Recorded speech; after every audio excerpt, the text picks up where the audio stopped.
Hey everybody, I'll have the screen up in just a second. Decided to do a little impromptu afternoon. Can't be super loud because Dad's still asleep. I'm taking an afternoon nap. But I will be with you guys in just a moment. Just sharing a quick link over to the dog pack. Woof woof. Let all my dogs know we're getting ready to play around. We are in vertical today because it's a good way to get new eyes on the channel. So I'll be expecting plenty of trolls today. The trolls like to come out and play anytime I use my direct vertical stream. So if you're here to troll, welcome. Let me get my backup computer box.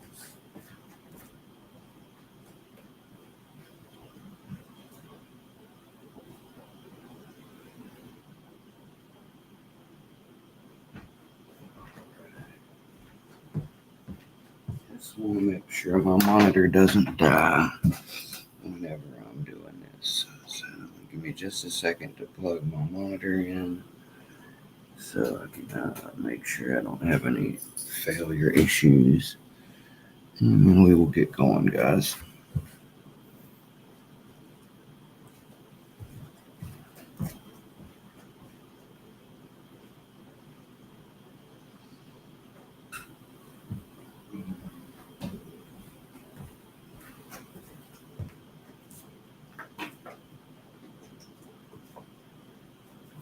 Everybody's doing well today. Welcome, Wild Billy. Thanks for coming to drop by and hang out, my brother. Always welcome.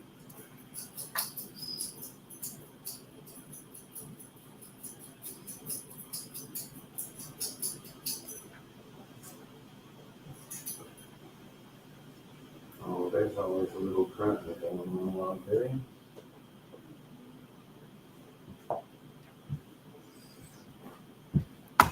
I'm a hard-working fellow. There's always a little grunt going on, whether it's for business or for pleasure. Let's see if I got this thing set up well enough to where I don't drop it. Just need it to charge up a little bit. Let's get the camera rolling for all you guys out there. Hello, everyone. Welcome to Mountain Mick Live. As I said, I'm trying not to be too loud today. Don't want to disturb anyone, so we'll keep it a little quieter than usual. We'll have a good time regardless. Yeah. Man, what a huge lag between my current stream and where I've loaded up. Let me reload my chat so I'm not super far behind you guys, hopefully. But yes, I'm Mountain Mick. Welcome. We'll be doing a little bit of lock picking here. Welcome to Mountain Mick Live. To all my dogs in the dog pack. Hashtag woof to all you guys. Hello. Welcome, Kate. I think that is. How are you today? Just getting ready to do a little recreational lock picking, a little lock sport with all my friends. Okay, well, I will be trying to watch my language, Kate. I can't promise you that the entire chat will comply, but you are welcome to hang out, and I will keep it to just lock picking and friendly language for you.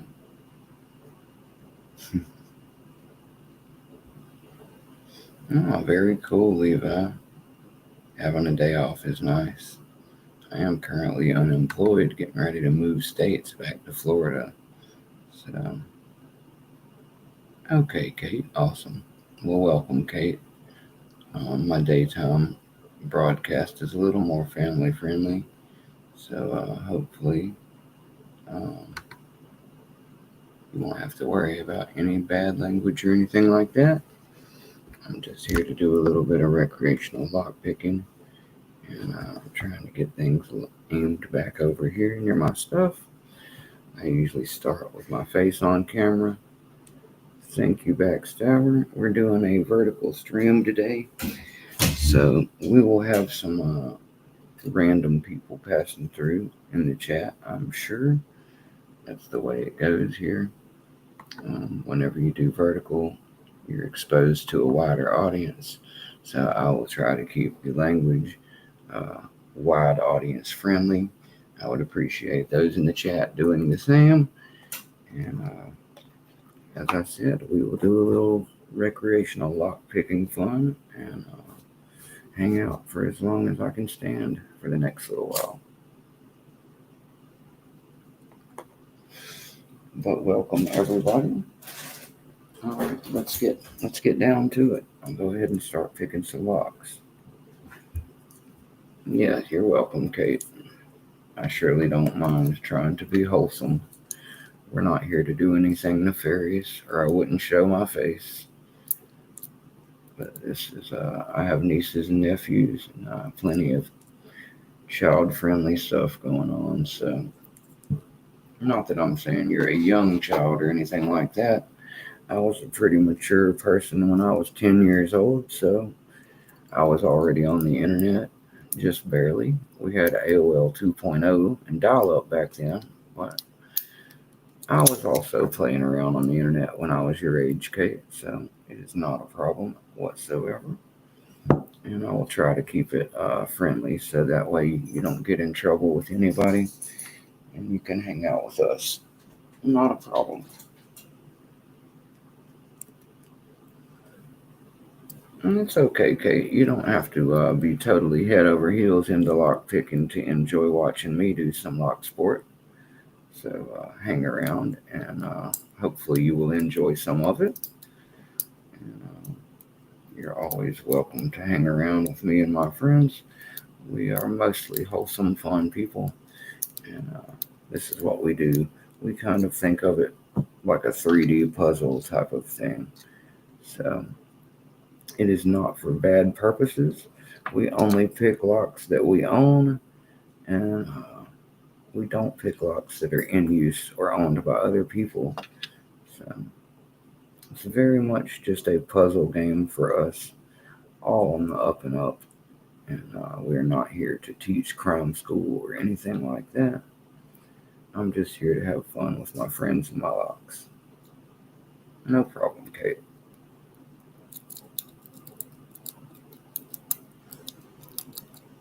Oops, I dropped my turner.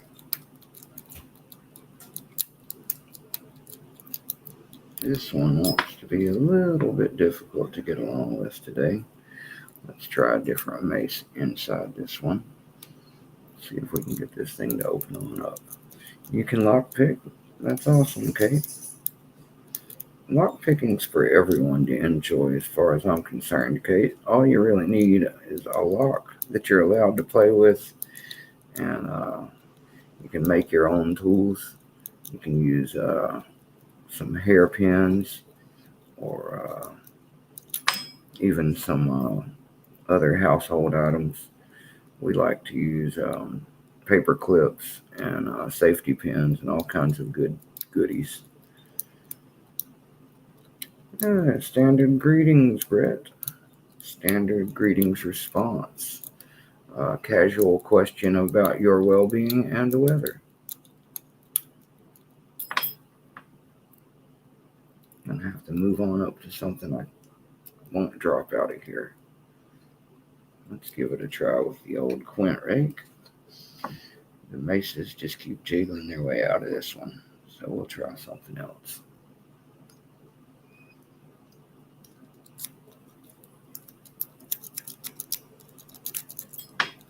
Man, that one just doesn't want to hang out. Let's use a different one.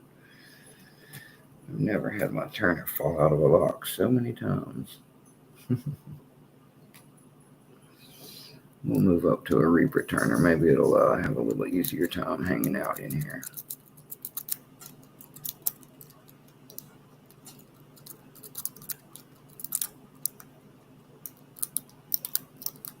Come on, baby. This lock doesn't want to pop, guys. There it goes. There it goes. Finally got that one open. Let's move on to another.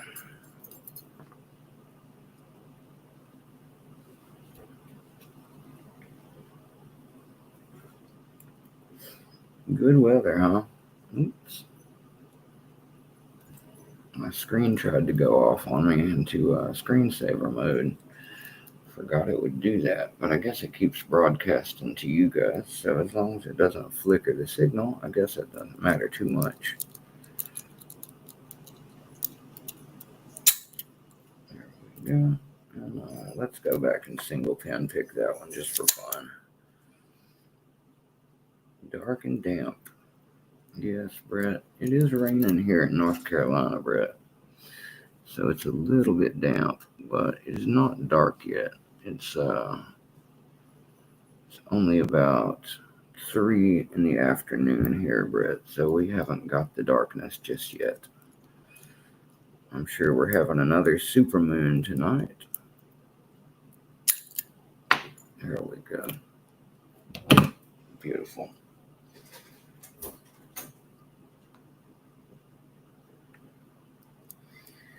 Yeah, I had a whole lot of nothing going on today. I went out of town with my dad this morning. He had to get a haircut. And while he was getting a haircut, his barber is right next door to, yes, you can use a credit card for bypassing K. That's true. I use one all the time. It's a neat little trick for sure. Yeah, my dad was getting a haircut this morning, so I ventured next door because his barber is right beside the hardware store and locksmith in my hometown. So I took some cool pictures over there and shared them with all the guys on the dog pack. And I looked at some new locks and all the cool keys that they have.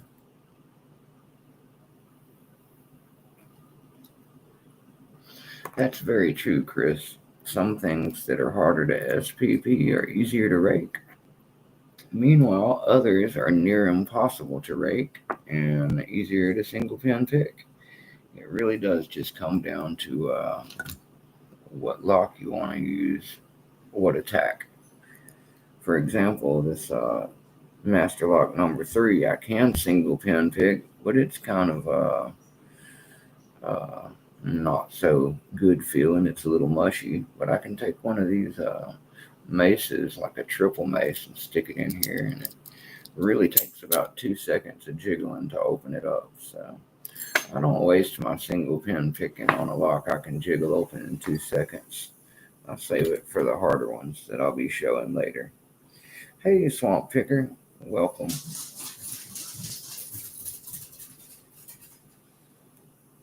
Just having a little afternoon pick around, guys.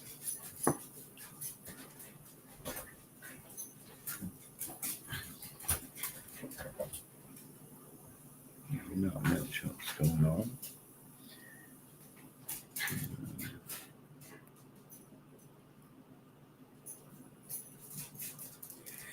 Yep, that does work very well, Kate.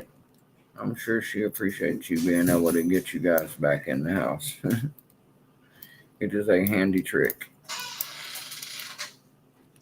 I have a few different things I carry around with me now, okay? These maces that you see me using are something that I keep on me all times, just in case I have the same problem you just described. If I should happen to get locked out of my house, they will come in handy.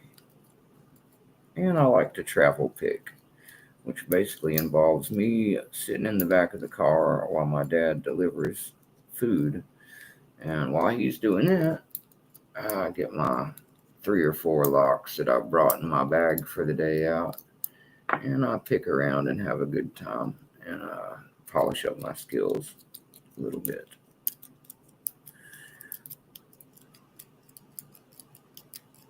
Oh, yes, Chris, I revisit most of my locks on a regular basis. It makes for good practice and good warm up.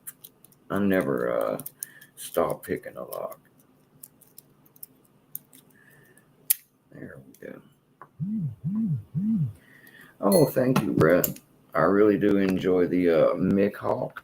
I hope you all do too. I cut my own hair, and usually I'm a shaved head or crew cut kind of fellow. But since I'm going to go back to the wife soon, I thought I would excite her a little with my make me look like I'm younger again mohawk. It's one that I don't break out often, but do enjoy wearing from time to time. So thank you, Brett. Thanks for noticing the Mick Hawk. It is definitely one of my more favorite seasonal cuts. I used to have my hair down to my chest. I had it all grown out, and I would braid it and put it in pullback ponytail style and all that good stuff. But usually I keep it trimmed short. Gives me less to have to worry about with every morning.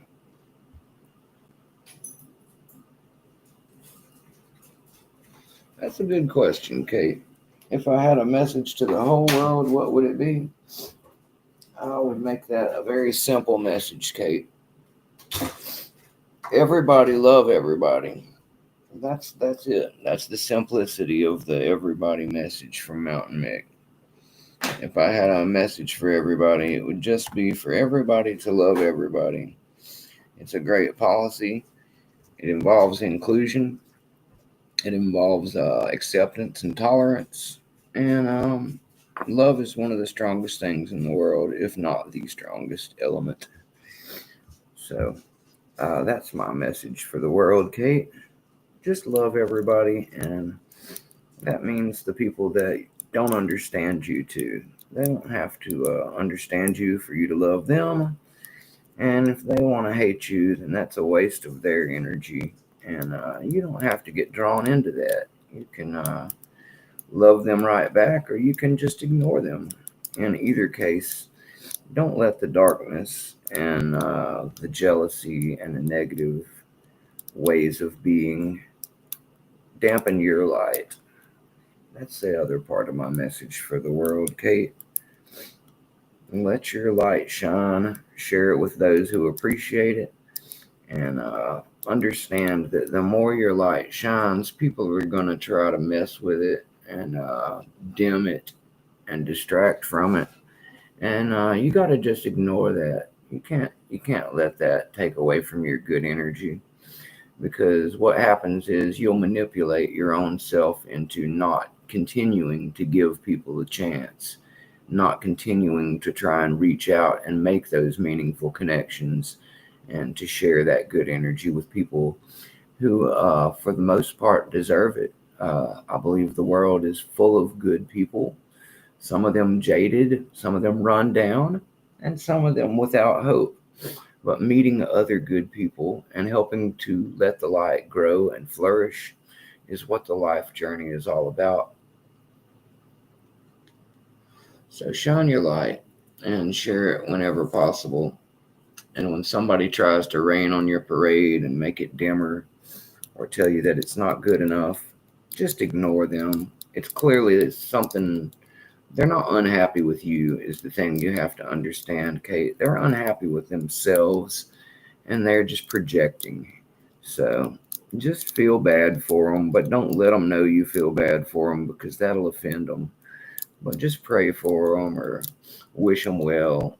And maybe your positive energy over time will rub off on them. Um, Hopefully, if they continue to try and rain on your parade, and you do the old kill them with kindness approach, hopefully at some point it will affect them. They will have a day where their eyes open and they see that good people just want what's best for them. And maybe then they will be good people too. So that's that's the Mountain Mick philosophy for the day. Thanks for asking, Kate. But yes, good energy, good vibes, and the old quote that I love most. The quote goes, "Do not go gentle into that good night. Rage, rage against the dying of the light."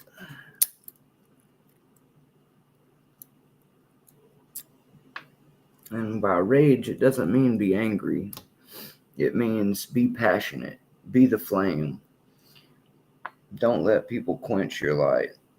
Burn so bright that they have no choice but to see how good it is. And it will expand like a fire, a good fire, with warmth and love and giving nature. And that's what you want to spread in the world. Have fun with your haircut, backstabber. Mace dog, backstabber. Be sure to show all the dogs in the pack later what you got with your new cut, brother. We're looking forward to it.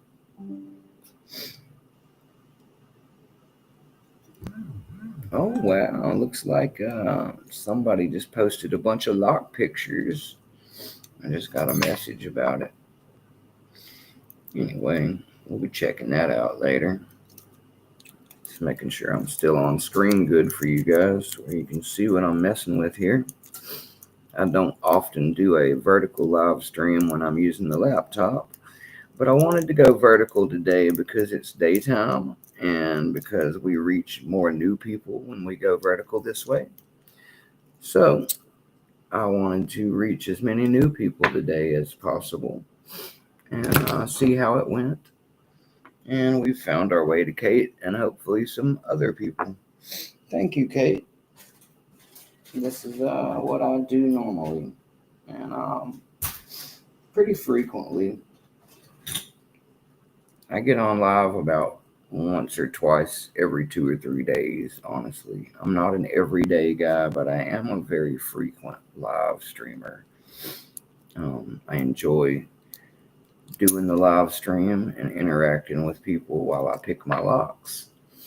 And it doesn't distract me from my lock picking, and I enjoy having other people here to enjoy it with. So thanks for being here and being one of those people today. Make sure everybody, I think everybody already hit the like button. I've got more likes than I have people here. So good job, guys. Thanks for your support. It helps me get my channel out to more people. And that is good because that will help me spread my message of lock sport and life and love. So that's what we're going for. And good vibes only and a little bit of lock picking in between.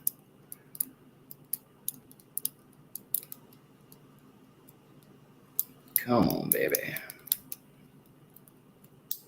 We may have to rake this one. I don't know if she wants to open single pin today. She's really springy and getting worn down from all these rakes I've thrown at her. They get a lot harder to single pin pick when they've had some abuse. We'll just mace her. We'll just give her the mace real quick.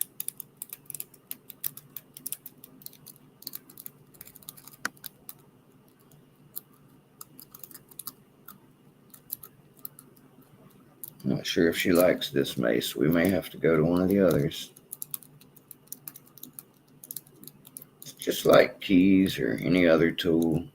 Sometimes it doesn't work out, and that's okay. You just change to another one, give it a shot, and one of them is bound to do the trick if you work it just right. It just depends on how much time and patience and effort you want to put into it. They'll all eventually open them if you work it around long enough and get those little combinations just right. Oh, well, thanks, Kate. I appreciate it. We always appreciate spreading the love and getting as many new subscribers as we can. Um, I mostly do it to reach the people who enjoy being here. So I have contests and giveaways for my subscribers. We're actually in the middle of the Halloween Mick or Treat Locktober right now. And the way that works is, like most of my contests, you make a video of picking a lock. So in this particular contest, you want to be in your Halloween costume or to costume your hands. If you don't have costume money, just wrap your hands up in toilet paper and we'll say you're a mummy. And you can pick a lock that way. You pick a lock, any lock for this contest. See, the double's the one this one likes. The double was the ticket. So just put on a costume or costume your hands, pick any lock you want, and show your favorite Halloween candy in the video as well. And I'm going to be running that contest right up till the day of Halloween. And whoever wins that contest, I will be giving away a set of slasher picks from Sparrows, which is a 3-pack of picks that Sparrows make. They look like a meat cleaver knife and a razor blade and a zombie hand reaching up from a gravestone. And they have different profiles on them. And I will include some kind of gift card so they can get some of their favorite Halloween candy. But that's my current giveaway. We like to, don't use used toilet paper, Brett. That's definitely a different costume. Definitely a different costume. We do not recommend to use toilet paper. Hello, Jelly Bean. Welcome to the channel. Welcome back, I should say. Jelly Bean is a frequenter of our hangouts here. I'm doing a little vertical live streaming today to get some new folk in here to hang out with us. Our friend Kate, who is 10 apparently, is in the chat with us today. And learning a little bit about lock sport and enjoying our live channel. So we're happy to have her. And that's why I like doing vertical every once in a while, guys. It gives me a chance to appeal to some new people and meet some new friends. And that's what I'm out here to do. Mountain Mick loves to network and make new friends. If you're into lock sport or if you just want to chat about something else, you're always welcome to direct message Mountain Mick on any of my socials. I'm a pretty friendly, talkative fellow. I make friends pretty quickly with folks, so you don't need to be scared or hide from Mountain Mick. Mountain Mick is a friendly fellow, and I will not go super creepy on you and ask you questions like where you live or if we can meet. I just like hanging out on the internet, so you don't have to worry about any of that weird swim fan stuff. Mountain Mick is just interested in being your friend from afar. He is a married man and a mechanic and a lock picker, and that is the way his day-to-day life works out. He likes it that way, and you're welcome to be his friend online if you like. I have friends from all over the world now, and I enjoy them. Thanks for the subscribe. I appreciate that. Come on, little lock. There we go. This Marlin lock is one for holding a rifle lock. It's usually used to secure a Marlin rifle. I guess it used to come with them. My friend GK Man was the one who told me its actual purpose. I thought as much when I saw the Marlin symbol on it. Ruger as a company do the same thing. So it was no big surprise to me when I found out that they were doing that. Let's see what else I've got in a big old box of fun. Let's try this little Brinks here, and then I'll possibly move on to something else. Oops.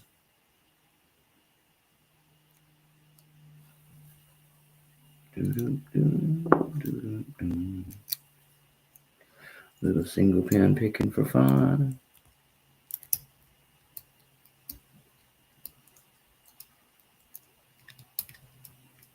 Don't like the way my turner's sitting in there though. Maybe now a little better. There we go. That was pretty easy. So now we've got this big old pile of locks here. Already warmed up good. I guess that means it's time for Mountain Nick to try something harder. So the success rate will go down while the difficulty goes up. But that is how I have fun and how I get better. So the early portion of Mountain Nick just slaying a bunch of locks for the fans is over. And we will be grabbing something a little harder to open now and really testing out some of the skills.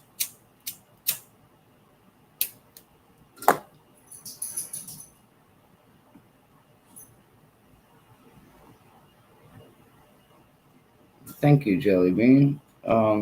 Jelly Bean is one of our lady friends. Our friend Tyler's wife, Marissa, is a regular here as well. And my wife stops in from time to time in the chats. Her name is Ash. And we try to make this a very inclusive and friendly community for the ladies as well. Lady Locks and Lock Picking Lady.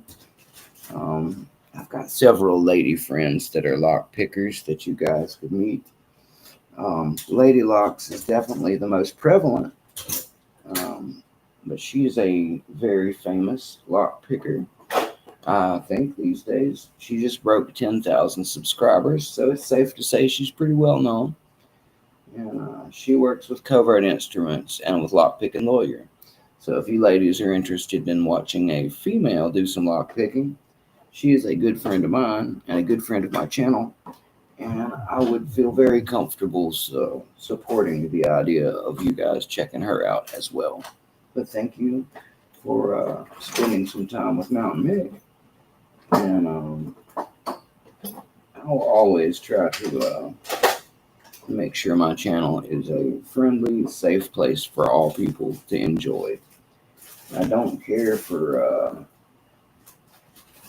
a lot of things. I have a mixed family, and I have 2 sisters, a mom and a wife, and several nieces. So I don't care for hate talk. I don't care for harassment or SA of any type. And there will be none of that here. I will not allow it. And if you are uncomfortable because of someone, please let Mountain Mick know. And I will be sure to toss them directly out of my channel or to give them a little time out if necessary.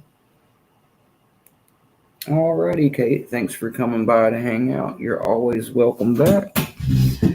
I'm trying to find a specific lock I think I had with me for picking this morning. So let me see where I stuck that thing.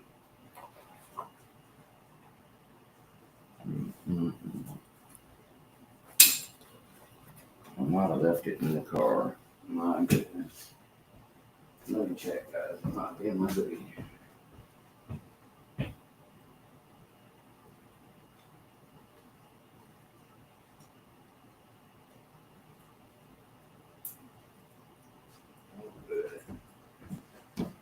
Excellent. It was still in my hoodie. This is one that we were picking around on live last night. I will be giving it a shot again now. And I make no promises on its open. Is the sister of my most notorious naughty bucket lock. This is my most long-time offender of the naughty bucket, which is a Skillcraft Abus Lotto 7440. I am terrible at picking lotto locks, And this one has been no different. This is an Avis branded one that's orange for the Halloween season. It was sent to me by my friend Troy, and it is the one I will be picking today, or attempting to pick anyway.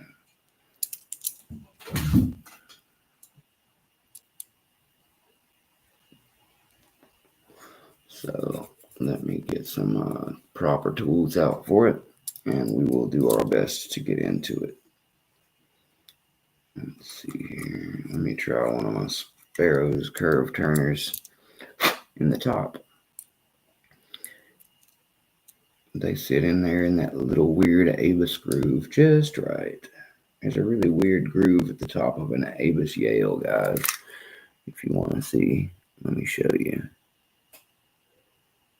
See right up there at the top how it's kind of slanted sideways like an S or a Z, and the pin is just behind that.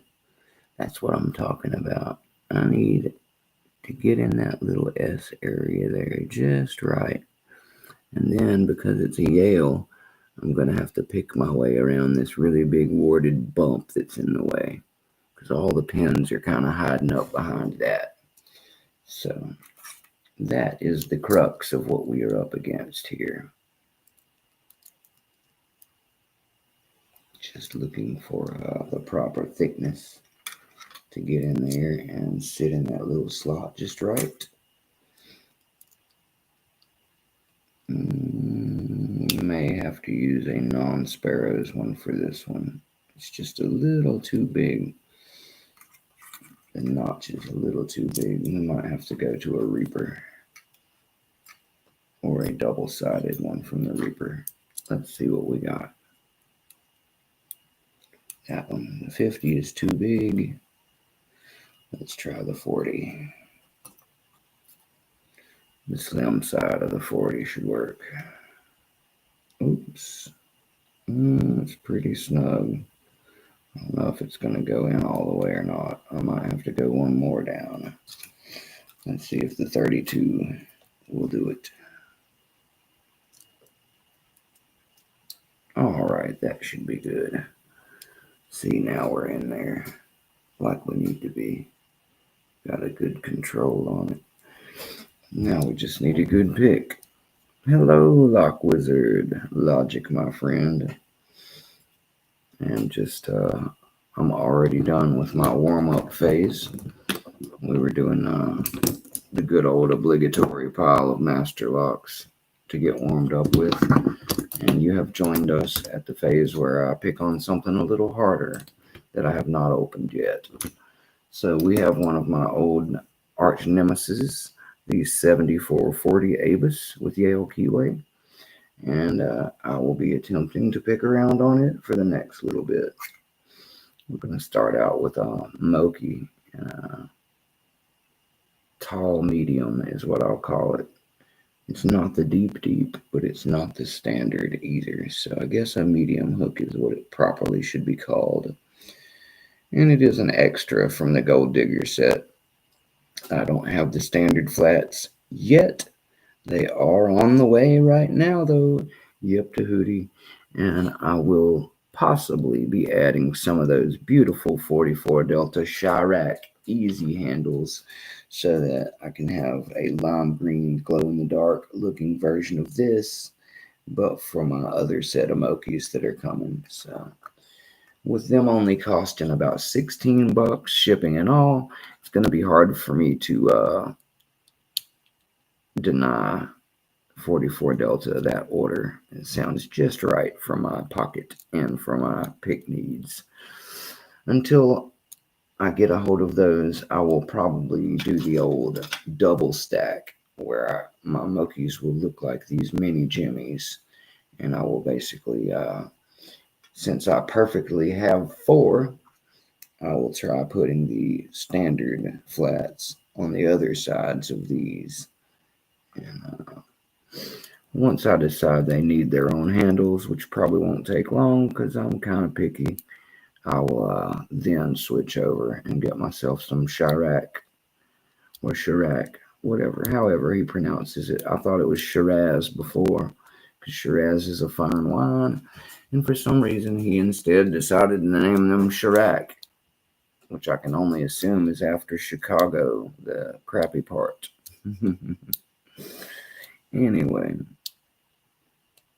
yeah, the 7440s are evil logic. Good luck with them. Maybe wait till I actually open one to get excited about it, though, because it's been pushing 4 months now, brother, and I've had that red one for probably going on 2.5 months that I've had the red one. This orange one that I'm picking right now, I've only had for maybe 2 weeks. But I obviously have been picking a ton of other things, so I get distracted from them and come back to them from time to time. They are definitely not easy picks by no stretch of the imagination. But since I did finally get myself a 7240 and get my way into that 7240, I am reinvigorated with hope that I may someday open a 7440 lotto. As I told you guys, I'm really bad at these plastic bodies. I don't know what it is, but I seem to get better feel and response from a metal body lock. And that flopping around inside that the cores do in these lottos really throws me off. What's up, Rob Picks? Welcome and thanks for coming to hang out. Always happy to see my friends from the dog pack make their way over here. Give us another dog pack hashtag. Big woof, woof, woof to all of my guys from the dog pack. And gals, if we got some lady dogs, some dogettes.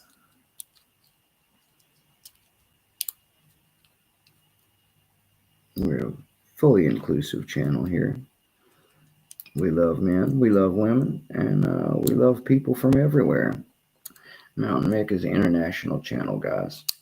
So we don't care what language you speak or what kind of food you like to eat or what else you're into. If you like locks, then you are welcome to hang with us. That's all we really care about. As long as you like locks, you're in, baby. You are in. Even if you're not sure you like locks, if you're questioning your like for locks, you're welcome to hang around and see if you're a lock lover yourself.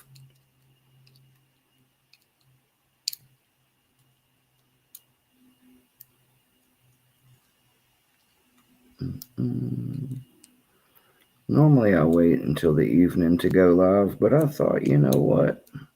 It's a good afternoon to see what's going on with the British part of the world. I like to give my English friends a little better chance to come over here and hang out when it's not 4 in the morning there. So, because it's about 3:39 here, that means it is already about 8:39, pushing 9 p.m. for my friends over there, guys. So, if I waited another 3 or 4 hours in the middle of the week, it is likely all of my good English buddies, except for Brett Sucks, would be tightly snuggled in their little bitty buzz. So I wanted to make a earlier in the day run, and we're doing vertical live stream today just because it reaches a lot of people in the outer realm. So to all of my outer realm peoples who are just passing by, scrolling around on your phones and whatnot, hello and welcome to Mountain Mick. Usually I'm a horizontal feed channel on my lives because we like the big screen. But I thought I would make myself a little more accessible to the telephone people for the afternoon, and we'll probably still get down on a nice widescreen one later tonight. Hey, Black Smoke Joe and Orgus, what's up, guys? Thanks for coming to support me. Yeah, I know, Orgus. It's late in Scotland already, isn't it? That's why I wanted to make sure I could get on here in the afternoon here, because all of my friends in the UK, it's already pushing 10 o'clock or 9 o'clock, but still, it'll be 9 o'clock there in like 20 minutes. So I wanted to get on here at a decent hour to where some of my buddies across the pond could have a good, decent chance at a Mountain Mick Live today. Too many times they have to watch a replay or stay up to ungodly hours of the night, and I cannot call myself an international channel if I always pander towards the US hours. So I will not do that. I will make strange hours for all. That's the way it should be done, if you ask me. It's got to be a show for my Englishmen to watch, for my Welshmen to watch, for my Scotsmen and my Irish, for my Netherlands folk, my Polish guys, my German guys and gals. I want to be sure that even my friends in Turkey and Israel, and maybe even Russia and Ukraine and all those areas can watch. You guys are all welcome to come watch Little Mountain Mick and enjoy the lock sport community's inclusive, love spreading ways. That's what I'm here for, baby. Good vibes, locks, fun, without all the other BS that we want to ignore in life. Because God knows they've got plenty of that for us to be inundated with everywhere we go, everywhere we look. More politics and bad news. If you want to watch that, go watch that. But Mountain Mick is not here to repeat all of that crap for you. You'll hear it enough times today. Mountain Mick is here for good vibes. We'll be trying to talk about things we love, things in life that make us happy, and locks. That's what we're here for. Good vibes and locks. If it doesn't fall into one of those two categories, I don't even want to give it the time of day or the energy. Work or just, a meeting in 20 minutes. You must be working remotely or second shift. It's pretty late in the day for Scotland meetings, August. I'm a bit surprised to hear that people in Scotland are still having meetings, August. It's awfully late in the day for that.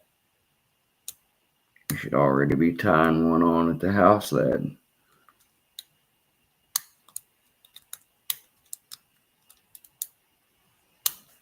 That's right. Click loud, you little heathen lock. Give it up.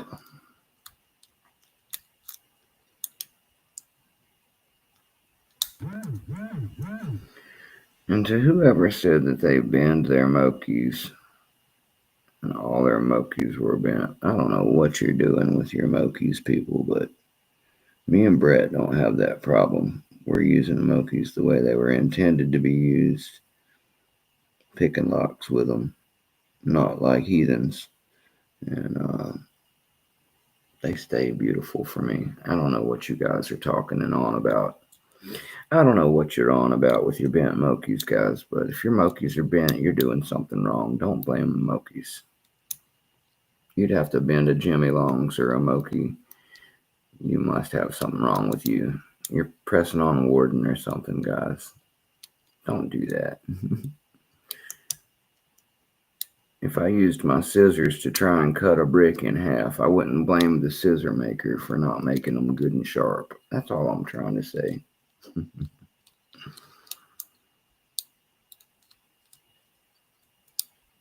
I've seen picks bend, and they were not mokies. Get some awesome lock sounds today. Yes, that's right, Black Smoke Joe. Plenty of clicking and clacking comes out of one of these things here. It is one of those embrace the crunch locks. Serrated stuff everywhere. All kinds of what was that noise going on. That's right, Chris. A moki is not a screwdriver. If you want to pry on stuff, just grab a screwdriver or multiple other tools in your arsenal. A moki is for lifting to shear and having a big comfy handle. That's what a moki's for.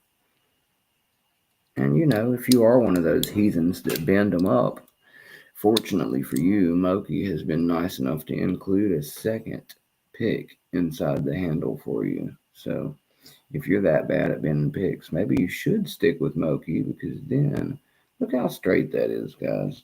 Does that look bent to you? I don't think so. You've heard me clicking and pressing on this 7440 for 5 minutes now. I assure you, I'm pressing hard on it. I'm not just tickling it. I'm giving it a good oomph. Hey, Skipper. That's right, Chris. Butterknife can sleep on the couch. Thanks for dropping in, Skip. Just having a little vertical live stream today to see if I can get some new people in here. I'm doing a little picking around on a orange Abus 7440. It's one of my arch nemesis locks.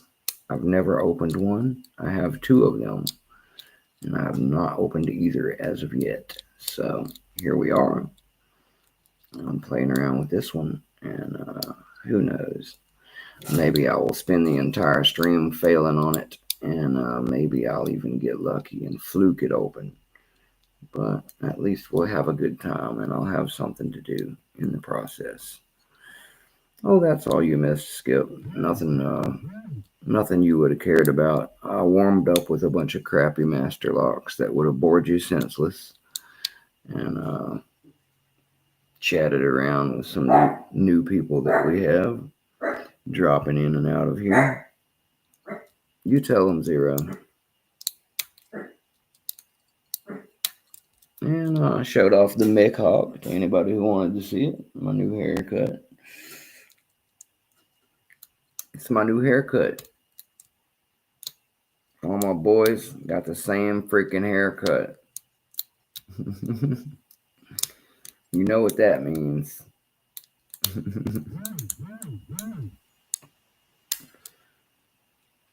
Getting some F and P. If not, F and skanks. Jaeger bomb, Jaeger bomb, Jaeger bomb. Jaeger bombs, Jaeger bombs. Protein. That video was hilarious, guys. I don't know if you guys remember. That was in the early days of YouTube. Oh, Skip, you think it looks familiar, but it's not. It's not the one you think it is. I told you already. This is an Abus, Skip. This is a 7440.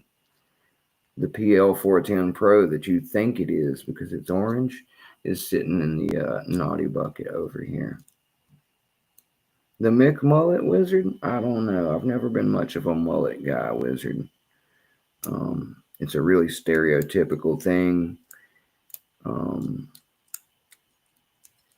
I grew up in the Billy Ray Cyrus days already, in the middle of my country, backwoods area, and it just, I don't know.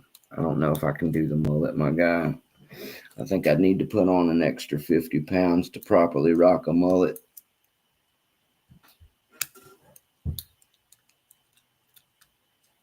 I would just have too much of a Joe Dirt going on at my size.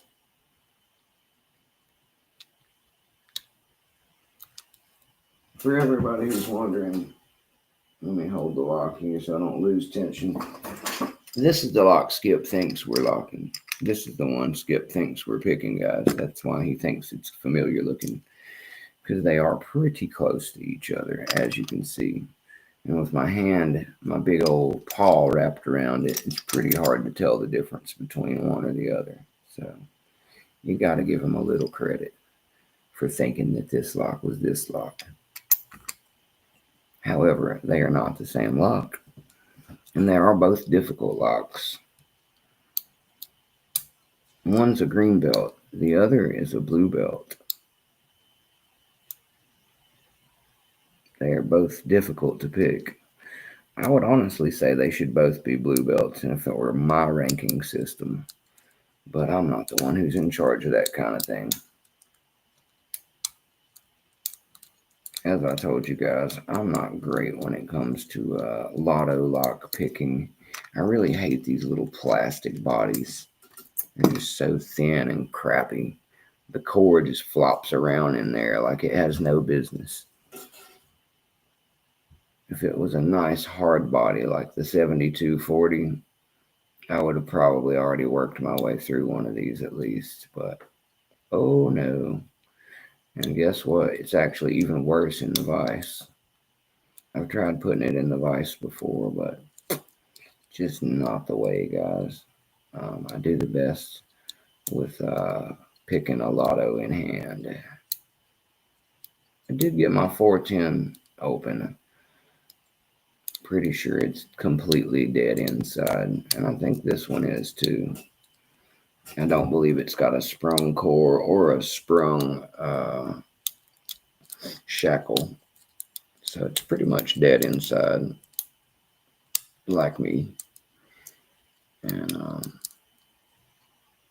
I don't really see much difference, guys, in picking a dead core versus a sprung core. It doesn't make any damn difference to me. It's just the amount of pressure you use on the tension, whether you're fighting yourself the whole time or whether the spring is fighting you. It doesn't make a difference to me. Either way, you've got to get it right. Yeah, it is a lot like a 410 Pro. I would agree, Skip. I think that this is basically the German version of a 410 Pro. So the tolerances are better, and the pins are smaller, and they're harder to beat. The 410 Pro is not impossible to pick. I like the S1100 better because the S1100 is the hard body version. And as I've told you already, guys, Mountain Mick is more a fan of a good hard body lock. So yeah, I have both of those locks too, as we all know. Mountain Mick has an obscene recent acquisition of really cool locks, thanks to all his buddies in lock sport. So I've got a nice big pile of goodies, and I've been trying to pick them all for you guys as I go on and learn. I'm about to try a pick swap here, guys. I think I may need a little different attack here. The Moki is working okay, but I'm just struggling to get it right where I want it on a few of these pins. So we're going to give it another approach here in a second.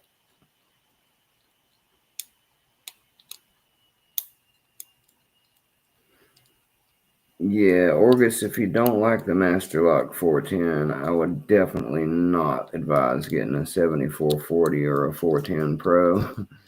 It's like taking the same lock and making it even harder. Yeah, let's start over with this one, guys. So you got your 410 Pro, which is the same as a pack lock. You got your Master Lock 410, which is the same as an S1100. I would say get yourself a pack lock instead. And I would say get yourself an S1100 instead. That's my advice, Orgus. And as far as the 7440 goes, you know what my advice on that one is? I bet you can already guess what it is. I would tell you to get a 7240 instead. That's Mountain Mick's advice to you for the day, guys. If you like hard bodies, get a Packlock 98 Pro, get an S1100 American, and get an Avis 7240. If for some reason you're a glutton for punishment and you like lotto locks instead, get yourself a Master Lock 410, get yourself a Packlock PL 410 Pro, and get yourself an Avis 7440 with a Yale keyway. Let me remind you guys that this lock does come in other keyways, and the Master Lock 410 Pro, I'm told by Chuck Soup, comes in about at least 6 or 7 other setups.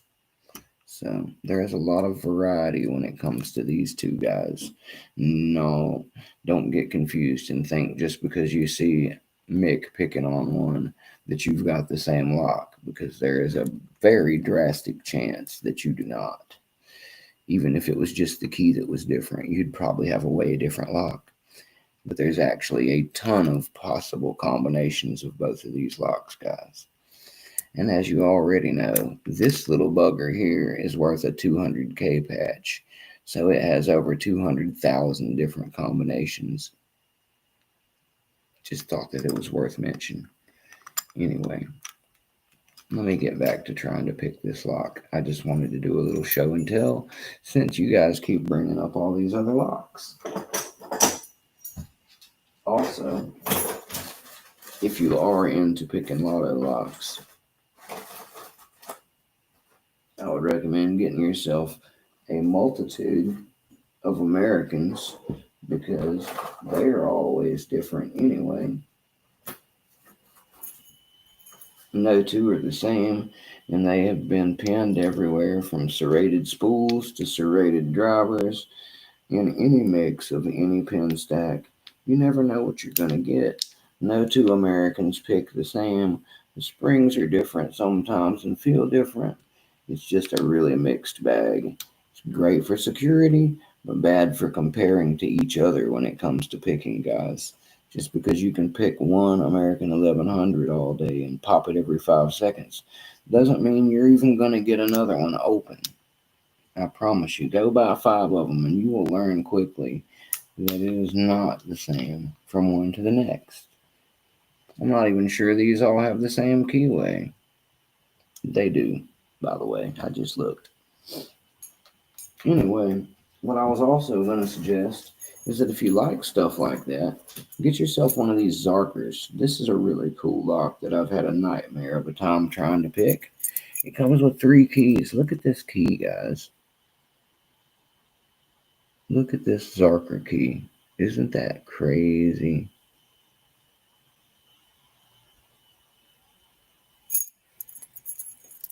This is the Zarker keyway, for anybody curious. It is fairly paracentric, but there's a lot of room. It's a fun little lock. It's a Zarker A40, guys. So give that one a chance if you need something new to play with. This is a fun lock and not easy to open.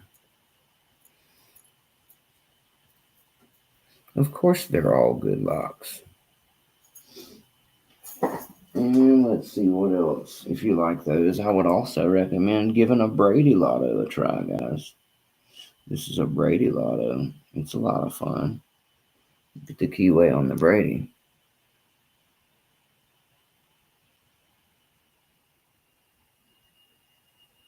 So yeah, lots of fun to be had with lots of different locks, guys. If you're into picking stuff like that, there are options for days. That's why I tell people not to rush out of blue and green, guys, because no matter where you're at on the belt totem pole, there is so much fun to be had in the blue and in the green belt that you could literally spend a lifetime just picking those. I mean, legitimately. And they're not easy. You're already talking about picking anywhere from 4 to 7 security pins, so it's not a walk in the park for any picker. And if you're a brown belt, red belt, or black belt, and you can't pick up 3 different A1100s and pick them without a doubt for sure, are you really a great picker? Or did you just pad your stats with a few locks?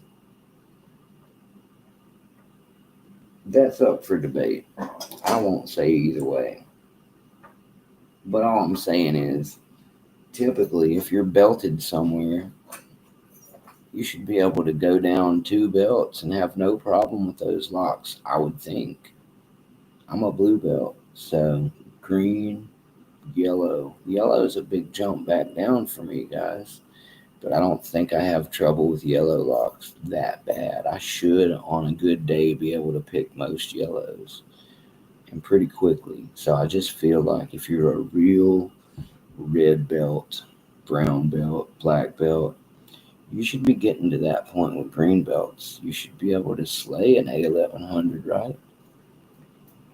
Anyway, here's another really cool burnt orange, reddish looking one that I have. It's not the same as the red one I showed a minute ago. The other red one was the one George Jim sent me. Thanks to George Jim. Shout out to him real quick. And, the other day, everybody was talking about how pretty the brown pack lock is. It is pretty, guys. It's got almost a bronze color to it. Looks like a bar of chocolate or something. My friend Aaron actually ordered me a blue one, and it came in brown instead of blue. And I never traded it back because I like it so much. I think there was one more I was going to show you guys about later. Got my brass collection. Here's a couple of brass man locks for the day. The ever popular Ace 38 millimeter. And what's this? Ooh, it's a beautiful little R&B Relia built that was sent to me from overseas. It's a nice, fun little lock to pick. And you have all, no doubt, seen my little brass Avis Safety First MB8440. This is a fun little pick too, guys. And it is brass all the way over. So I'm really fond of this particular red and brass combo. This is one of my favorite locks to play around with, and it's a hard lock to pick.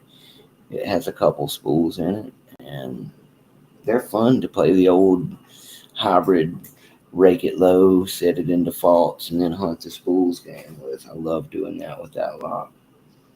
And while we're showing off locks, I will show two more really quick that I want you guys to see. If you like picking around pack locks, get yourself a 90A, or this is a 100A, guys. The 100A is really cool. It's a 6-pin version of a 90A Pro, basically. And if you notice, it's actually got a bigger body. It's wide and it sits in your hand different. So it's a fun little pick.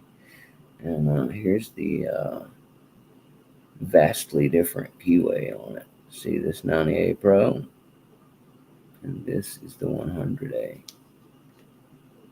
A very fun lock to pick around on. I still haven't opened this one yet, guys.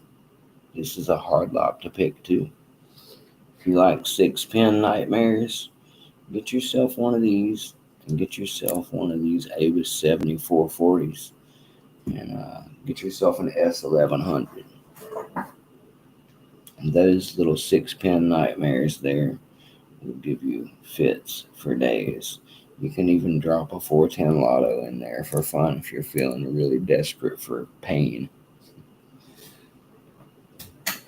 Anyway, I think I'm about to get back to picking around, guys. And for the upcoming future, I also have this lock. Now, what's special about this little lock? You're not going to be able to tell from this view. What about from this view? Can you tell from this view? Maybe my boy Brett can tell you. Brett Sucks. Do you see the difference here? You want to tell the people why this lock is different from the other ones that I have? Or maybe I should just show the keys so everybody knows. Hey, Kate. Glad that you are enjoying the live. Welcome back in and out anytime you like. So this, for any of you who may have guessed already, these are the keys. It's a slider lock. I have no idea how to pick it yet. I'm going to have to ask Brett Sucks to give me some tutelage on this one, because I have no idea where to even begin or even what tools I need to use on it. But it looks like an old laser cut Lexus key or something to me. Anyway, I have no experience whatsoever with slider locks yet, so we've got that in our pocket for fun too. I told you guys, Mountain Mick is an avid collector of locks he has no business trying to pick as far as difficulty. Anyway, let's get our way back into trying to pick this 7440 Avis. And I will hang around for a little bit longer. Um, and then I will probably take a break and get myself some dinner. And who knows, maybe I'll do another stream later tonight in the horizontal widescreen, everybody come and hang out version that we're all accustomed to. I just wanted to have a little afternoon fun, hopefully get some of my UK guys in here and enjoy the afternoon, daytime part of live. So let's give a Reaper a shot. Why don't we? Where's my number 4? I'm gonna need something tall. Let's go with the good old Reaper number 4 flat hook. Nice 44 Delta cloak, which is the only thing that makes it worthy of being in this hand. But with the cloaks, they are a very worthy adversary of a pick. And I have loved them very much more since the cloaks get on there, guys. You learned something, Skip? Well, I'm happy that you did, sir. I have no idea what you could have possibly learned from me, but I'm happy that you picked up on something, Skip. I do what I can to share knowledge with the world of lock sporters, and I tell people all the time that if I just continue to spout knowledge, apparently it doesn't matter if you're brand new or if you've been doing it for years, you'll occasionally hear something and think, hey, nobody's ever told me that before. And that is my aim, sir, to try and have a little something, a little nugget or tidbit of trivia for everyone to enjoy. So that way, everybody is entertained and everybody gets a little bit of good take it home with you knowledge for their future lock sport endeavors. What is my boy the Red Bridge Butcher up to on Facebook? I wonder if they're letting him watch videos at his facility that he's at right now. Butcher, if you're out there, come watch Mix Live, buddy. You're allowed to hang out and watch me pick locks, if nothing else.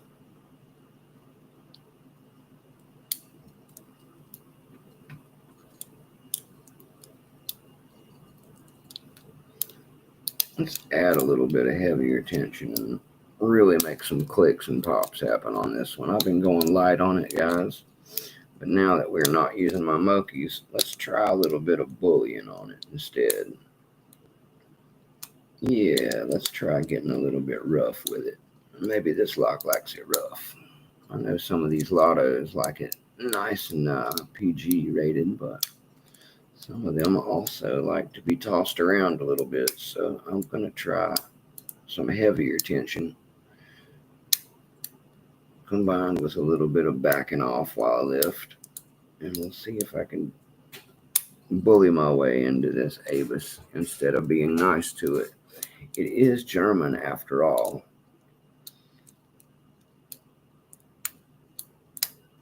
It is German after all. Who knows what it's into?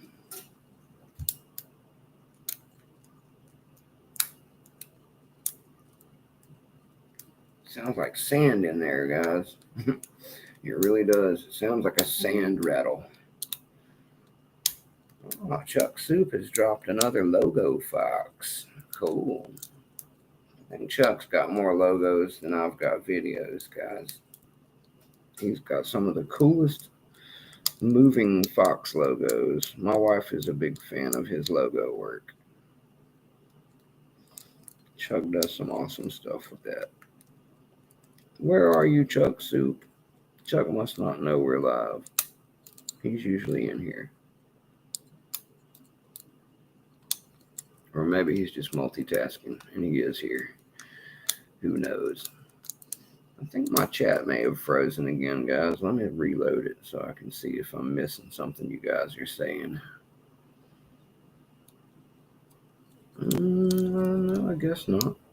The last thing I saw anybody say was Mick from Skip. So I guess everybody else is just enjoying the clicks and crashes of my Avis lock. We're trying to do a little bit of hardcore bullying on it now. And maybe we'll just get lucky and line it up. Oh, there's Chuck. Chuck, I was just talking about you. I don't know if you heard me or if somebody summoned you, but welcome. I don't mind you being here late. You don't even have an obligation to be here, Chuck, but I do appreciate it.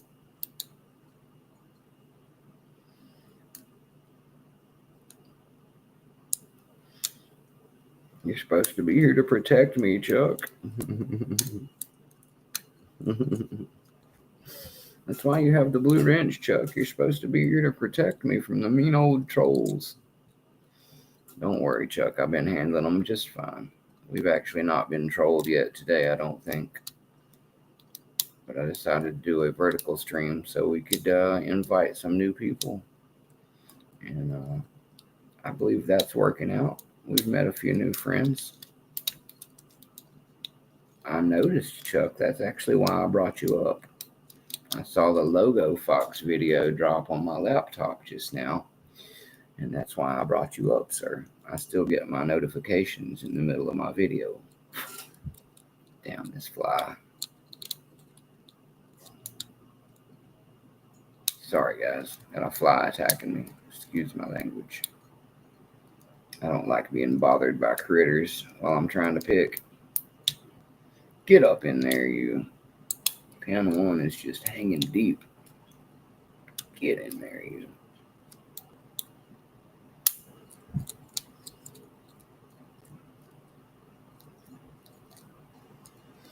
That's what's up, Chuck. Up, Chuck. My bad. I'll have to rephrase. But yeah, that's what's good, Chuck. What else are you up to, Chuck? You missed our conversation about the 410 Lotto and how much you love it.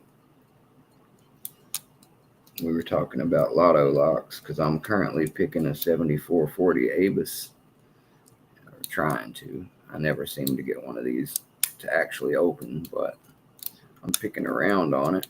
And we were talking about 410s and S1100s, PL 410 Pack Lock Pros, and all the good things that come in plastic bodies.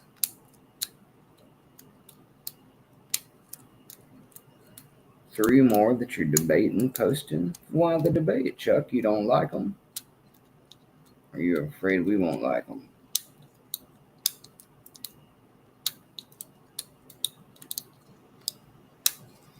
Come on, you.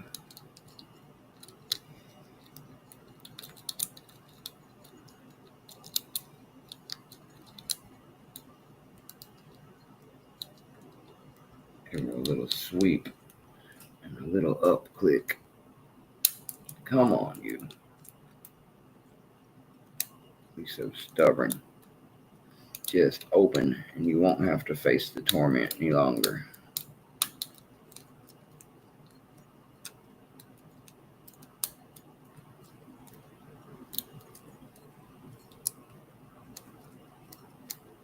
Probably overset something way long back. We'll start over again in a second. Maybe I'll even use a Reaper 5 next time. This thing seems to like it high.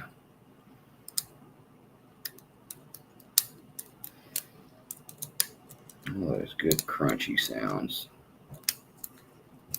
Crunchy sounds.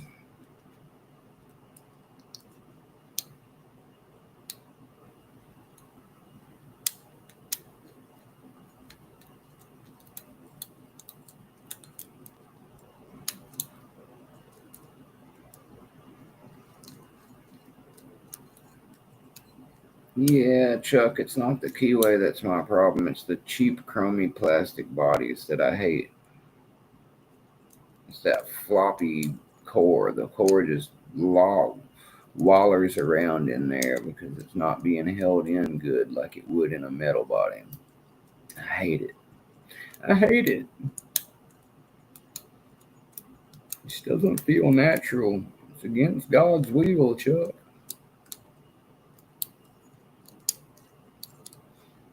A lock should stay in its body, not flop around. The core should not be all janky and floppy feeling. It should sit in one defined place. And it doesn't do that in a lot of those. It just does its own thing. Lays around on the side and stick a pick or a key in it and it moves 1/4 of an inch. It's trashy feeling. My hand is itching. Sorry, guys. My hand is itching. Oh no, don't drop the tension.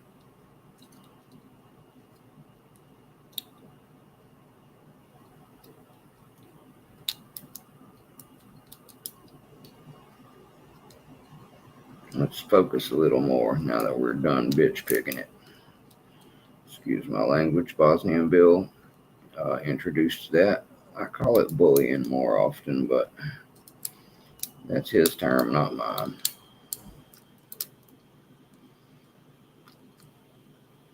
And I think he borrowed it from somebody too, if I remember correctly. Oh yeah, I go back and forth, Chuck. Some of them I give a gentle touch, and this Abus is so crunchy, I decided to give it a nice bullion. I wanted to see if I just slammed all those clicks home, if it would make any difference. It doesn't, though. But I did enjoy punishing it for a minute. I did enjoy punishing those springs a little bit. Maybe they'll be a little more friendly to my gentle raising and lifting after the beating that they just took. I hope so, man. It'd be nice to actually get one of these open for you guys.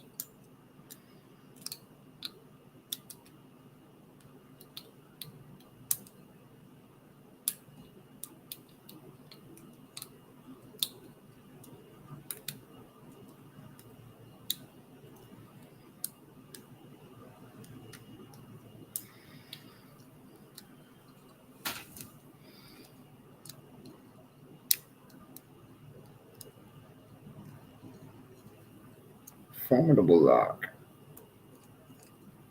Very formidable lock. Let's start over. Make sure I don't have anything overset, guys. Get ourselves a fresh chance.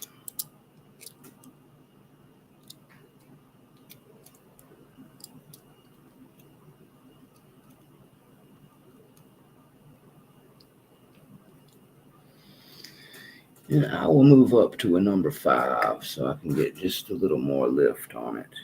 This is the 74, Chuck. And yeah, that crunchy stuff, I was just punishing the springs a little bit, Chuck. I didn't expect it to actually open. I just wanted to break it in a little bit more like my other one. The other one's been picked on for weeks, so it's a little bit springier, different. But now I'm going to take the more calculated, try to hunt the binder and lift to shear approach, as opposed to the random, almost raking attack that I was just doing. We'll see if I get anywhere with my ninja skills, Chuck. I just dropped 2 pins lifting on probably the warding. That's another reason that I hate a lot of those guys. Because since it is floppy and sloppy, if you lift the warding, it'll cause you to drop your pins because it's actually lifting the core away from the shear line. It's a nightmare. It's like a built-in security that's not even meant to be there. Anyway. Yeah, this one's like that, Chuck. It sounds like a bowl of Rice Krispies. All the snap, crackles, and pops of a knee on a 40-year-old man.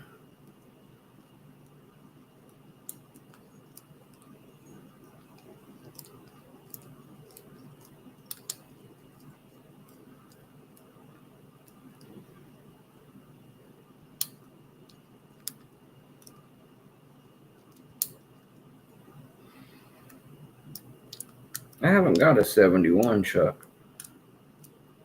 Is a 71 a hard body or a lotto body, Chuck?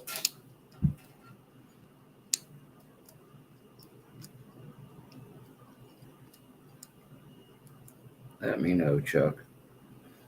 Is that a lotto body or a hard body we're talking about? I don't think I've seen a 71 before. I'll have to check that one out whenever I get done here. Pull up a nice pretty picture of it for me. Or maybe you can send me a picture on Discord, Chuck. I'm getting too lost with this rounded almost 5 here. It's too wide for these big old fat pins. So we're going to reset and we're going to go back in with a Jimmy Long's gem hook. So I can try not to use such a broad flat top when I'm picking upward. The sister lock to this lock is actually initially the reason I bought the gem hooks from Jimmy Long's, guys. My 25 Sparrows will not sneak up into that Yale keyway. So for that reason, I have decided at that time to get myself some Jimmy Longs. And I have been very happy with the results of having the gem hooks. It turns out that as much as I love flats, gem hooks are starting to bridge the gap towards rounds for me. So one day I will probably start trying to use rounds more. But for the moment, I'm really a flats and gems kind of guy. And I really love the Jimmy Long's gem hooks. They navigate between some tight stuff better than a regular flat, but then they still have that good control when I do an upward lift. So I'm very fond of the gems.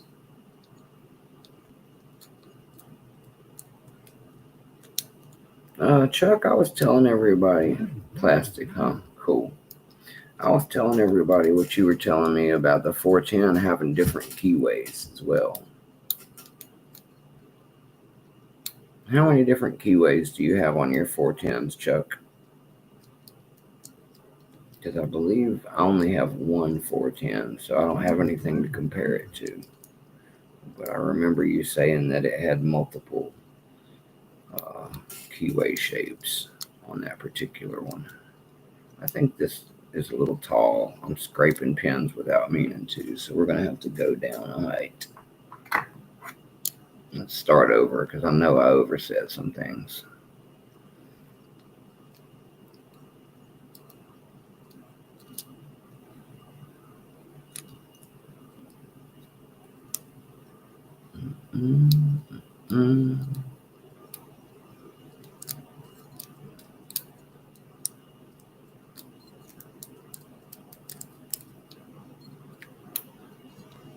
You've had in your own hand 4 different keyways. There you go, guys. Chuck Soup can confirm a minimum of 4 different keyways for 410s. So as I was telling you earlier, just because you can pick a 410 doesn't mean you're even talking about the same shape of lock as somebody else's 410.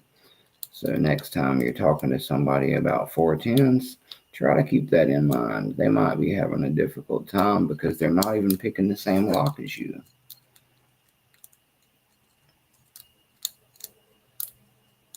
I think that's something that gets forgotten too much in lock sport. When people are talking about certain locks, they're like, oh yeah, I picked one of those. But they only picked one, and they don't realize that the one they picked might be vastly different from the one you're asking for help on. Chuck Soup says that there are 6 total 410 keyways, guys. That means there are 6 shapes for you to stick your pick into and try to go against that same 6-pin setup. So even if you're hypothetically facing the exact same key, you might have a different arrangement of security pins from barrels to spools, and you might have 6 different keyways. So it's really hard to compare when talking about, oh, I picked a 410 lotto last night. That's what I'm trying to say. Try to keep in mind that a 410 lotto is a big variety of locks. That's like saying you drive a Toyota Camry or a Honda Civic and only saying that, or saying that you drive a Mustang. Okay, but what year is it? Is it an automatic or a manual? What color is it? Does it have a V6 or a V8? Does it have a 4-cylinder? All those cars come with multiple different setups, like locks come with different setups, guys. So as you can see, just by saying that you've driven a Mustang in your life does not mean you've had even anywhere close to the same experience as somebody else who drove a Mustang once in their life. That's what I'm trying to say. That's why super nerds like me and Chuck ask questions that are follow-up questions. What keyway did it have? Show us the gutting on it so we can see how yours was pinned up. Show us the key so we can see what kind of bidding you were working against. There's a lot of variables in a lock, guys. It's never the same puzzle. Even if I bought you 2 locks that were identical in every way, they would still pick differently because the binding order might be different. And even if it wasn't, the feel would be different from the springs alone. So again, it's a really bad practice to compare your own successes with other people's and compare your failures with other people's. At the end of the day, there are just so many variables. It's not a really good measure of how you are versus how they are. And you don't want to get yourself caught in a loop of psyching yourself out because other people are picking a lock that you think you're picking and having trouble with. For all you know, they picked the easiest version of that lock out of like 8 to 10 different versions. Or maybe they just are better than you. I mean, people's experiences vary. It might even be that their style is more a match for that type of lock, and you pick a different type of lock way better than they can. So, again, comparison is really not healthy for the sport. The only comparison you need to worry about is how were you yesterday and how are you today. That's going to be what you want to talk about and compare, guys. If you're becoming a better lock picker than you were yesterday, and you see the progress is being made, that's all you need to worry about.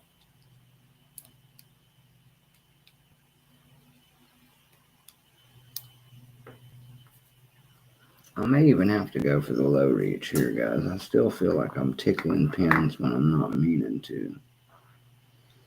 And we might even decide to go switch it up and go bottom of keyway while we're going with the low reach. Let's just give that a try, just for giggles, since I'm already failing really hard here. Who knows? Maybe I'll see some success I didn't see before that way.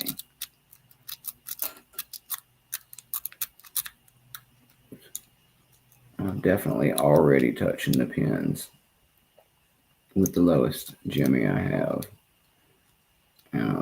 Bottom of keyway like this. The bottom of keyway takes up a ton of space in this lock, even with a good Reaper double side. It's probably not a good thing, but I'm going to try it for a minute anyway.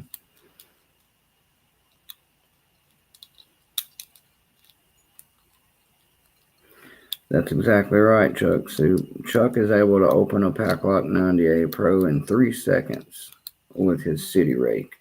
But that has no bearing on whether or not I can rake one open with a city rake or any other rake for that matter. Because Chuck rakes different than I rake, and his lock is probably still different from my lock. So it's not a good measure, guys. What matters is that Chuck began to rake one open successfully, and he couldn't do that before. So that's something to celebrate. And that's something we should be happy for him for and not be butthurt about ourselves not raking one. It's just a impositive way of thinking. It's toxic. People do too much of that these days.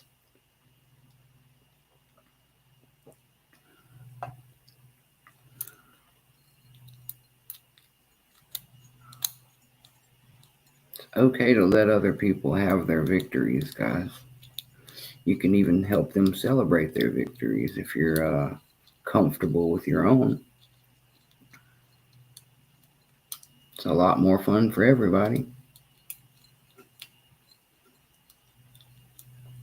There's nothing wrong with being competitive either, guys. I'm just saying don't let it poison your fun.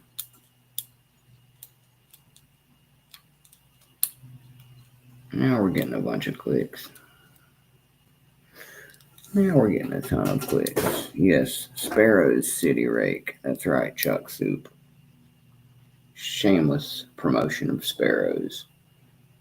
Chuck's Sparrow's City Rake opens the Packlock 90A Pro in 3 seconds or less.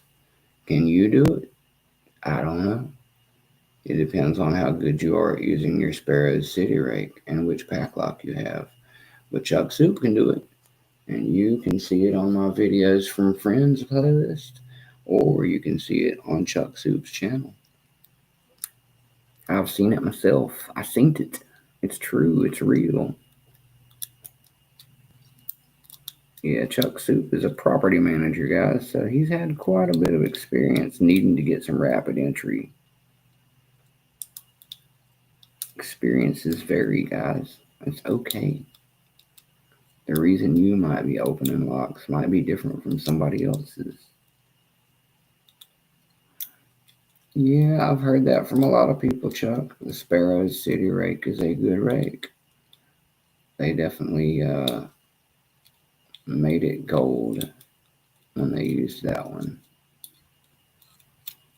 I'll show mine here in a second, Chuck. I've got the City Rake that's on the Escort, but I think me and you may have decided that they are not the same City Rake, even though they're both made by Sparrows. I'm still not 100% sure about that. Also, a great back scratcher in a pinch. That is correct, Chris.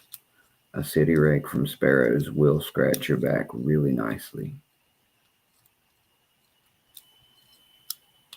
You can strap it to your selfie stick, and then you've got a really high quality back scratcher. Come on, baby. I can feel you bumping forward and moving. You know you want to open for all these fine people today. Click, click. Don't click, click me. You just pop. I don't care about all that clicking. You're just teasing a brother. I want to hear the pop. Well, actually, it's a plastic lock, so I won't get to hear it, but at least it'll happen if I can get this thing in its sweet spot. Let's give it a low rake with the old Jimmy. That's one thing about a gem hook, guys. You can give it a low rake and with just a gem, kind of like a half diamond. Then you can wiggle it a little bit like this. Do a little lifting. Ooh, there's one that set. That was number 2.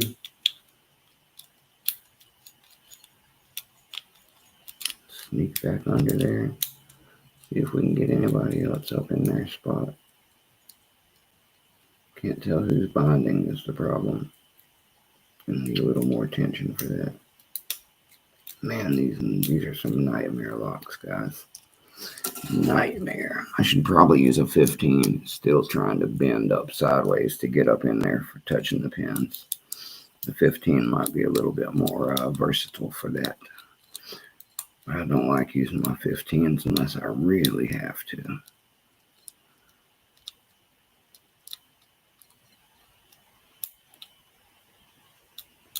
Nope, we're not getting anywhere. Okay, this is what we're going to try next. We're going to try a double-sided turner. Looks like we're going to need the small 32. And we are going to go in there with a dog leg so I can low reach it and hopefully not lose the pin as I lift it. What do you think about that attack, guys? Let's give that a shot. Maybe every dog has its day, so maybe today is that day for the dog. See how the single fits in that little groove just right. That's what we want, so we can have that little bit of spring. If you don't have that little bit of spring in your turner, you've got the wrong tensioner, guys. It needs to be snug, and it needs to have just that little bit of bounce in the slop.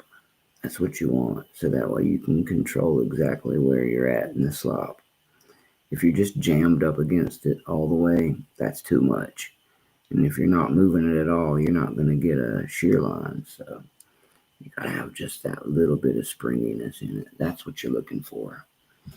Your turner is telling you 75% of the story, guys. You got to listen to it.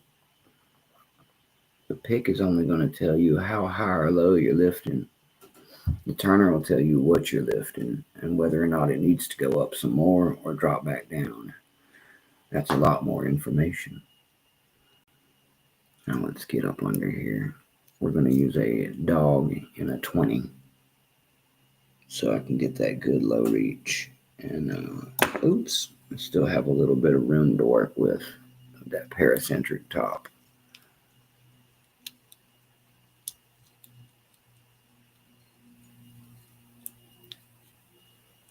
Can hear the springs. That's good. That's always a good sign.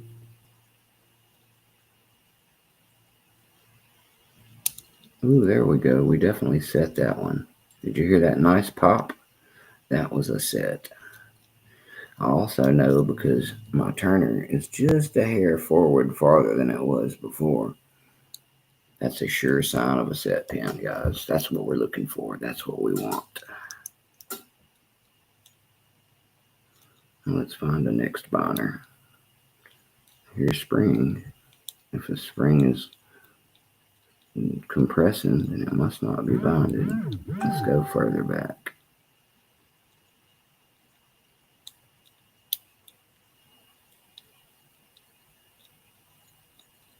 Nope, still springs. We haven't found the one yet, guys. Oh, is that it in the back there? It did click a little. Yes, Rob, that sweet music of a set click. That's what we're looking for.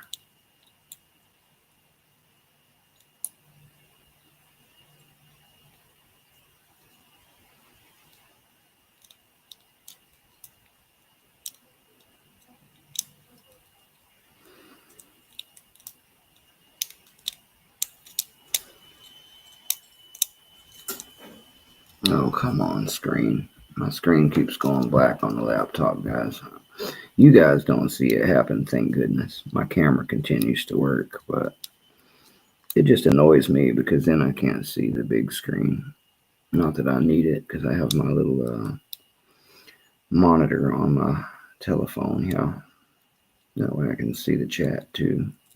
Keep an eye on whether or not I'm in camera. Well, it does freeze for a second though, it looks like. The lag just caught back up to it to where I could see it. So yeah, we definitely don't want too much of that going on.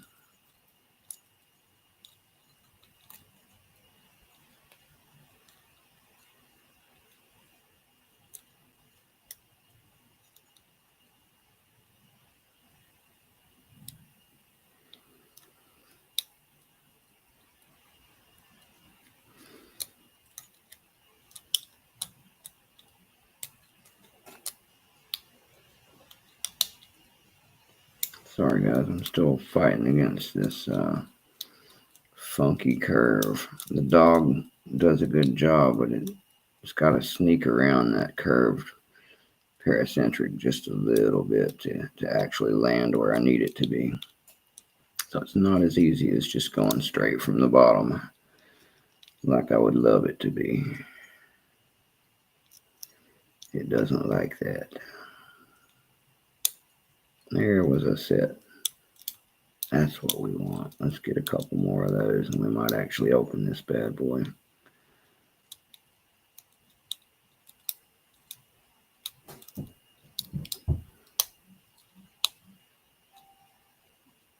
I may even have to go down to the 16 dog so I can curve up in there a little better. I really don't want to do that because I really threaten bending a pick when I go too light. But sometimes it just must be done. That's why we have replacement picks. All picks going to end up having some wear and tear, guys. Especially as you make the locks bend to your whim. The more you pick, the more wear they're going to get. It's just bound to happen. That was a nice set. Oh, yeah. Let's keep going. Maybe we'll end up somewhere good on this go around, guys. Trying really hard to get you guys an open on this one. Really would love to get my first ever 7440 open for you guys. It's a monster lock. I'm trying to tell you guys, I've been struggling with these things from the very beginning of my picking. It is definitely no small task to pick one of these. So if you are picking one of these on a regular basis and getting your open, especially if it's got a Yale keyway, Mountain Mix salutes you because it is a tough one. It definitely gives me fits.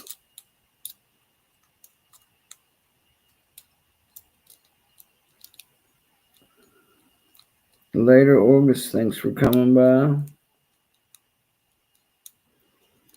I agree, Skip. Raking a 7-pin lock is a lot of work. It's definitely not for the faint of heart when it comes to raking. If you're raking something as high level as a pack lock, you must have a raking skill. That is no accident. Okay, let's give my 20 a try. We'll give my 20 a rest and we'll move toward the 16 and hope that I don't do anything too damaging to it. But we're going to give it its day in the sun. The 16.4. Just thin enough to maybe sneak its way up in there without too much problem. We will try. We will try. Maybe it'll be exactly what we've been looking for. And maybe Mountain Mick will bend the hell out of it. No way of knowing until we try.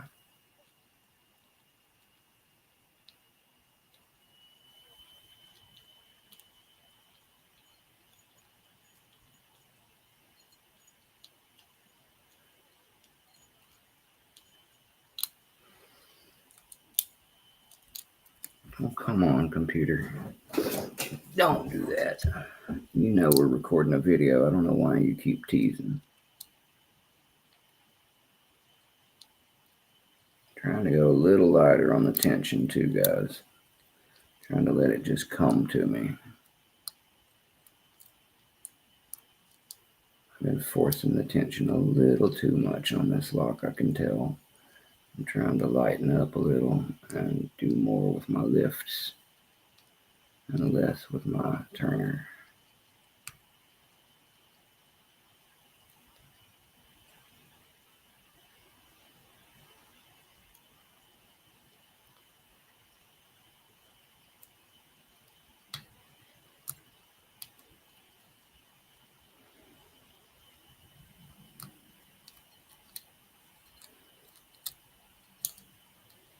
Hey, welcome back, Kate. Just still picking away at this orange lock. That is a nightmare for me. It's the twin sister of the naughtiest lock I own. It's a difficult lock to pick. And I have changed picks about 3 times trying to find something that will fit into it the right way. Because it is very paracentric, which means very curvy at the top. and it does not like to let me pick it. It's very well defended from my attack.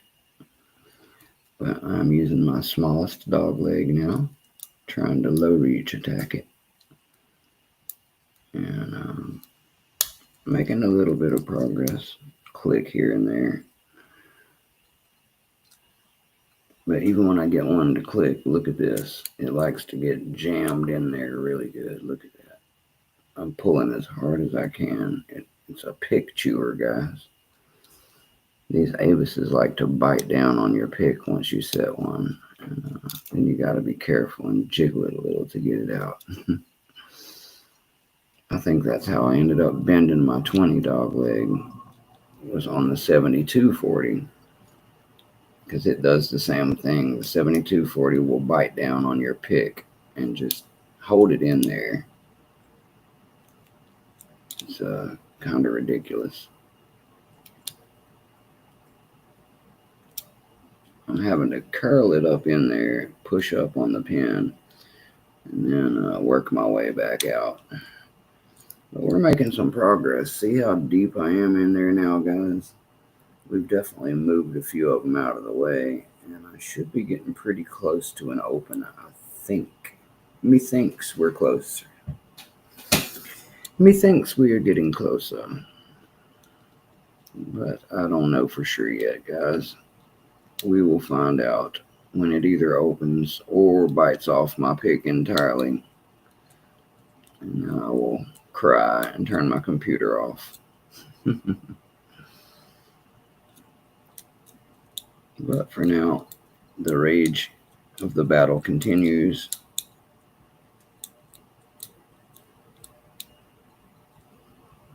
Let's see what I can get done here. Come on, baby. There you go. And maybe, just maybe, Mountain Mick will find a way to get this thing all the way open one of these times. I'm making progress.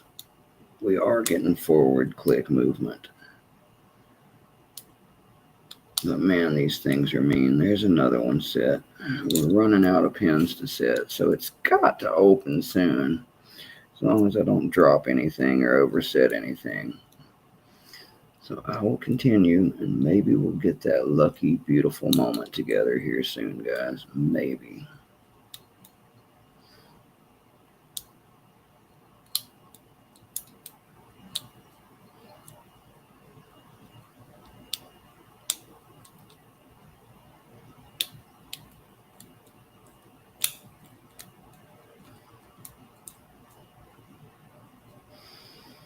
Come on, baby. Give Mick the open. You know you want to open up. You know you want to open for all these fine people. Welcome back, Chuck Soup. I noticed them popping up. I will check it out when I get done crying about this Avis Chuck.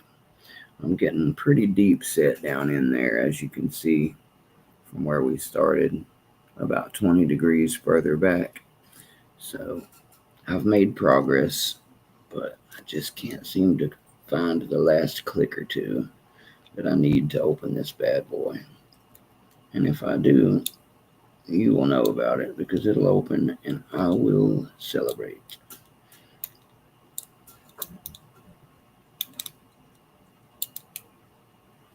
Come on, baby. I'm almost having to twist this thing in there, guys, and I'm trying not to bend it. No bend yet, but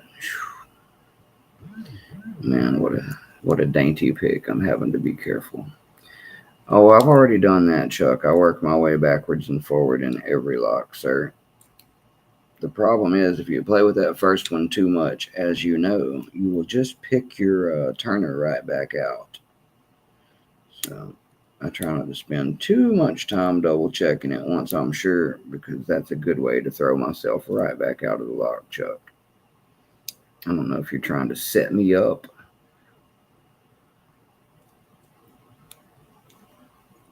or what the deal is, Chuck, but the more I mess with that first pin, the more I lose my wrench out the front. So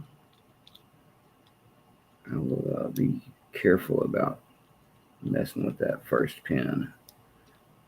it does enjoy a nice ejection of the entire wrench. And when it does that, it's basically a instant fail, start over situation. I'm not real fond of that happening.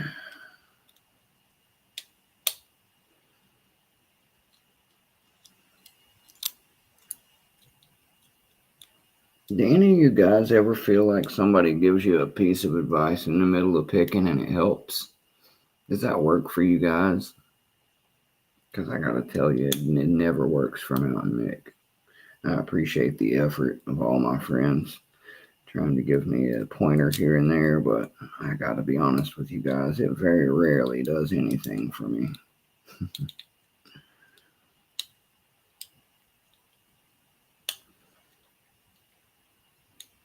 Maybe it's just me. Maybe I just suck at taking directions.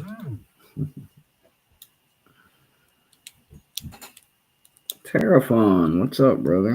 Oh, I'm sorry. Did you want me to go back to being a magician, Terraphon? Is that what you're saying?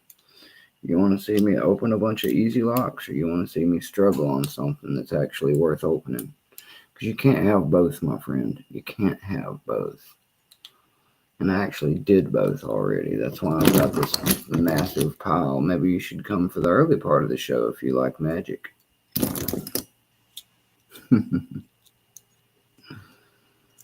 It's always your friends that give you the hardest times, guys. Who needs the trolls when you got friends like these? I'd play you some music in the background, Tara, but you know how YouTube feels about music. They'll let me bootleg songs for free all day, but God forbid I play one in the middle of my video.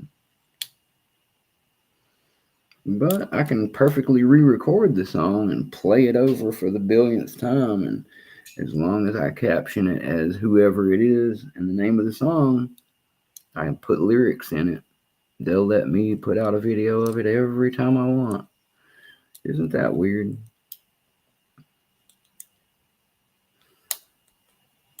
Oh, you're at work? I'm sorry, Terraphon. That sounds horribly boring. I'm bored of hearing you talk about it, and you literally haven't even told me anything about it. Work sucks, man.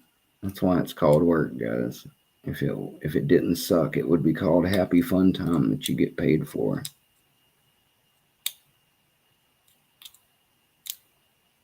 And whoever said that about do something you'll love and you'll never work a day of your life, that's a lie, guys. I don't know who came up with that, but all you do is ruin one of your favorite hobbies by making it into business. I started working on cars for a living because I love cars and I love mechanics. Freaking nightmare. 2 decades of BS, dude. Way to take my favorite hobby and turn it into something horrible. So, as far as lock sport goes, I'm not sure I want to be a locksmith. Because if it works anything like working on cars, they'll just ruin something else I love. Hard pass.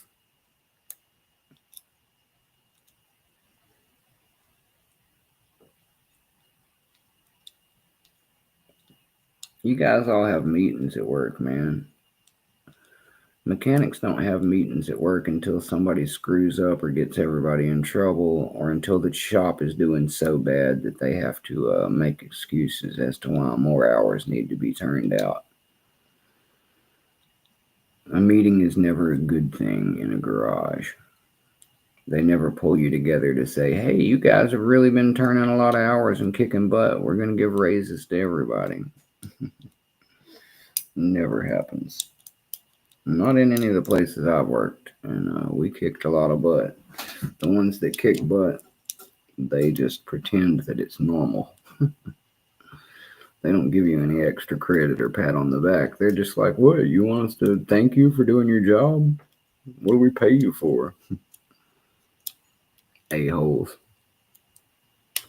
YouTube is a mess, Terraform. They don't know what they want. They tell you to do something this way, then they change it, and then they pull it back and say, no, do it that way. And It's one endless nightmare of being told what to do by people who don't pay attention to your show anyway.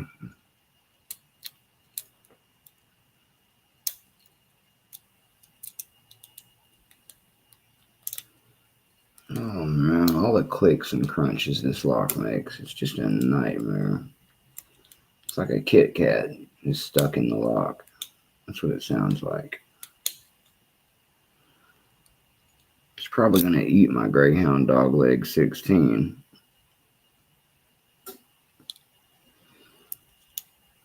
But here I am, still messing with it, because that's what I like to do. I'm going to have to tap out and go eat lunch before too long, guys. I think I've been picking this lock for an hour straight now. An across the board raise, Chuck Soup. That's called minimum wage going up. The only time across the board raises happen is when minimum wage goes up and you work a really shitty job. In most cases, they fire a person or two to make up for it. Everybody but Chuck and Craig, Mick. Chuck and Mick, you're not getting a raise. You guys are fired. Everybody else is getting a raise. We're going to pay your raises with what we used to pay Chuck and Mick. That's how it works in corporate life. Family. Fantastic. Way to look out for your hardest workers. Meanwhile, they don't realize me and Chuck were the ones doing all the real work. And when everything crashes and burns, they wonder why.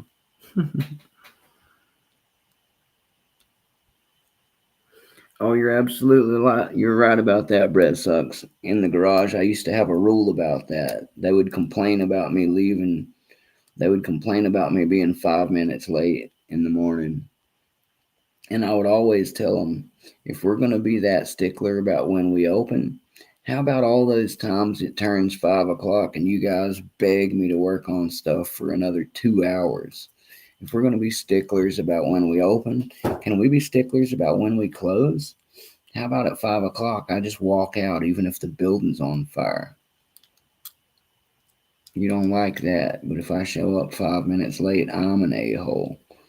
But if you take away 2 hours from me that I could have been spending with my family, my lovely wife, and eating dinner because I'm already hungry because it's been hours since lunch, oh, that's just okay because you are making money and we're busy.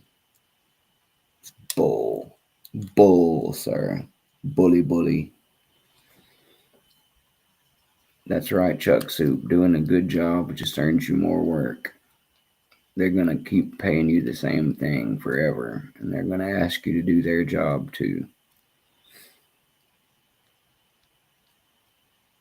I wish all I had to do was meet from 8 to 5 every day. Meetings are boring and whatnot, guys, but most of my meetings are meeting with broken machines that don't want to do what I tell them to, and meeting with parts people who ordered the wrong thing, meeting with customers who have no idea what I'm trying to tell them, even when I've explained it 5 times at the level of a 3rd grader. Hello, Mr. Happy. Hello, Zoe the cat. Welcome, both of you. Mountain Mick decided to do an early afternoon broadcast for his UK friends, and many of them were here. Thanks to all of them for dropping by. I'm still sitting here in the later portion of my show, which is me picking the harder stuff, and I've spent about the last hour after my warm-up trying to pick this Abus 7440 Lotto Lock, which is the twin sister to my most famous, most notorious enemy, the red Yale Keyway Abus 7440, that I also have not picked. So, I'm really testing myself hard today. If nothing else, I'm getting in some good reps and some good learning while talking to all you. And the 7440 has helped mold me into the picker that I am today. While I have never opened one of them yet, they have given me a lighter touch and a better understanding of my Turner and how to snake my way up into a funky keyway. It's very paracentric. And one day, not too far away, one of them will yield to my whim and open for all of us. But that hasn't happened yet, so I will continue to pick around on both of them until one fateful day one of them gives up, taps out, and lets me pop it open for all of you to see.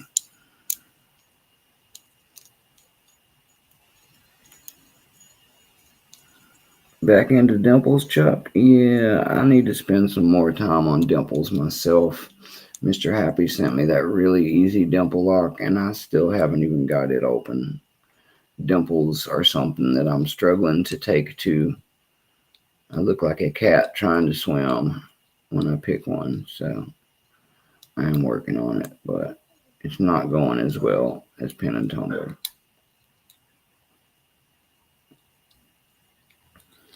Not that you can tell from this lock how good my pin and tumbler skills are, because as I said, this lock is my arch nemesis, and it doesn't want to give me any credit. Never, never, ever, ever wants to give me any credit. Let's see. Let's find something else to prod at it with. What the hey, we'll try Reaper number 3.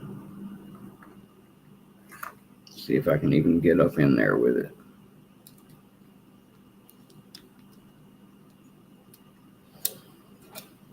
Oh, come on now, computer, don't do that.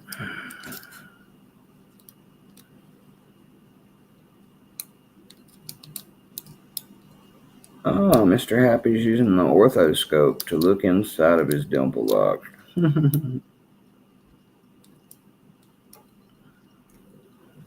Oh, yeah, you're right about that, Rob. Any place that doesn't buy you lunch when you're working hard for them, they suck.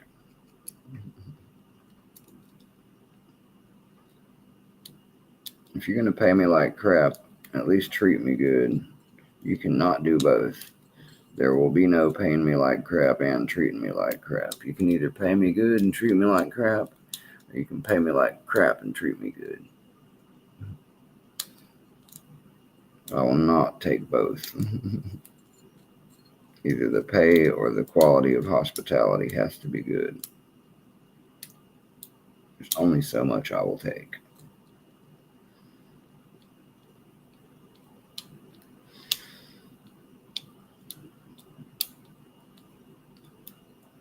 The 3 actually gets up in there okay. I just have to leverage it from the bottom a little bit, but it will snake its way up in there. Maybe I'll give it a couple of quick zips and see if that helps at all.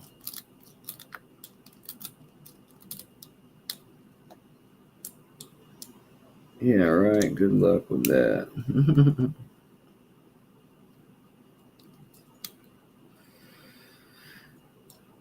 Well, it's really simple. Really simple, Mr. Happy. You just push the dimples into shear and find one that binds and push it into shear. Find the next one that binds and push it into shear. And continue and rinse and repeat until it opens. It's really easy. Just like this lock in my hand. All you got to do is lift the shear until you get all of them lined up. And then boom, it will open. Nothing to it at all, my friend. You just lift the shear, repeat, and when you get them all there, it'll pop open. So simple. If only it could be so simple. You guys know. You guys already know. It's never that easy.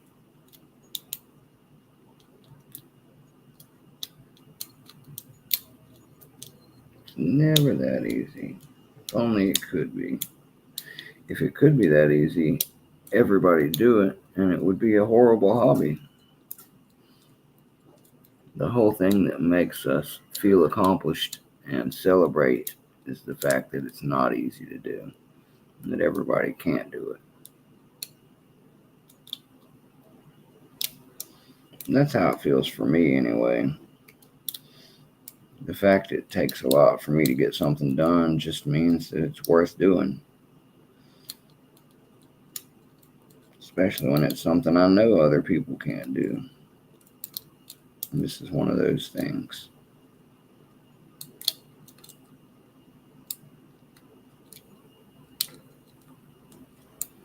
You saw Bill Johnson create a flag specifically for pen and pen.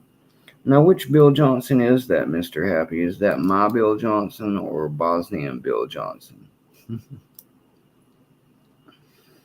Because they claim to not be the same person. And while I love both of them, I'm pretty sure you're talking about Bosnian Bill Johnson. And our Bill Johnson claims to not be that Bill. Though he does drop by a lot. He might be here right now. Exactly, Terraform. Pass the closey line and the lock will open. That's all there is to it. Lift to shear. Nothing more. Lift to shear. Lift to shear. Be the lock. Be the lock. Lift to shear. Gentle, light pressure. Use the word turner, not the word tensioner, because tensioner implies that you're putting force on it. Same thing with the wrench. Don't call it a wrench. That implies that it's a lot of force you're using. It is a turning tool, a gentle turning implement. You think of it as a wrench or a tensioner implies way too much force. That's Deviant words, not mine. But I think he's right. You typically don't need any more than a small feather-light rotational force on the plug to give you that little shear shelf that you want your pins to sit on. And that's all you need. You're not going to need the amount it takes to turn the shackle until after you get it open. So if you're trying to turn it hard enough to open the shackle while you're picking, then you are adding way too much and fighting yourself. And it's probably causing you to be harder on your lock and your picks because you're just doing it the hard way now. I don't know if it's the bill we're looking for, Brett. That's what I was asking him. Thanks, Rob. I'm trying my damnedest for it, Rob. I will always give it a good effort. Let no one say Mick doesn't try. I've never opened this lock, especially not publicly. And if you rewatch this stream, I think I've got somewhere in the neighborhood of an hour and 15 minutes already into this one. So my will and my hand strength are strong. My ability does not always allow for an open. So just know that this is normal practice for me. Terraform, don't worry, my hands are not tired or anything yet. I'm a very seasoned picker. I haven't had any spasms or any blood loss or any tingly feelings in my hands yet.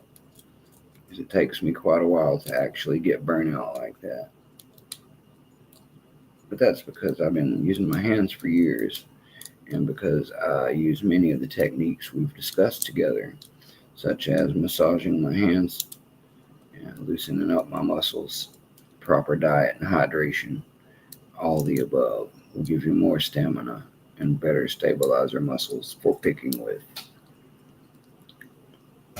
Yes, don't you worry, Terraform. I do keep track of these things just like you, sir. My hands are my favorite tools, guys. I may be a bit of a tool nut, but believe me when I tell you, I value my hands more than anything.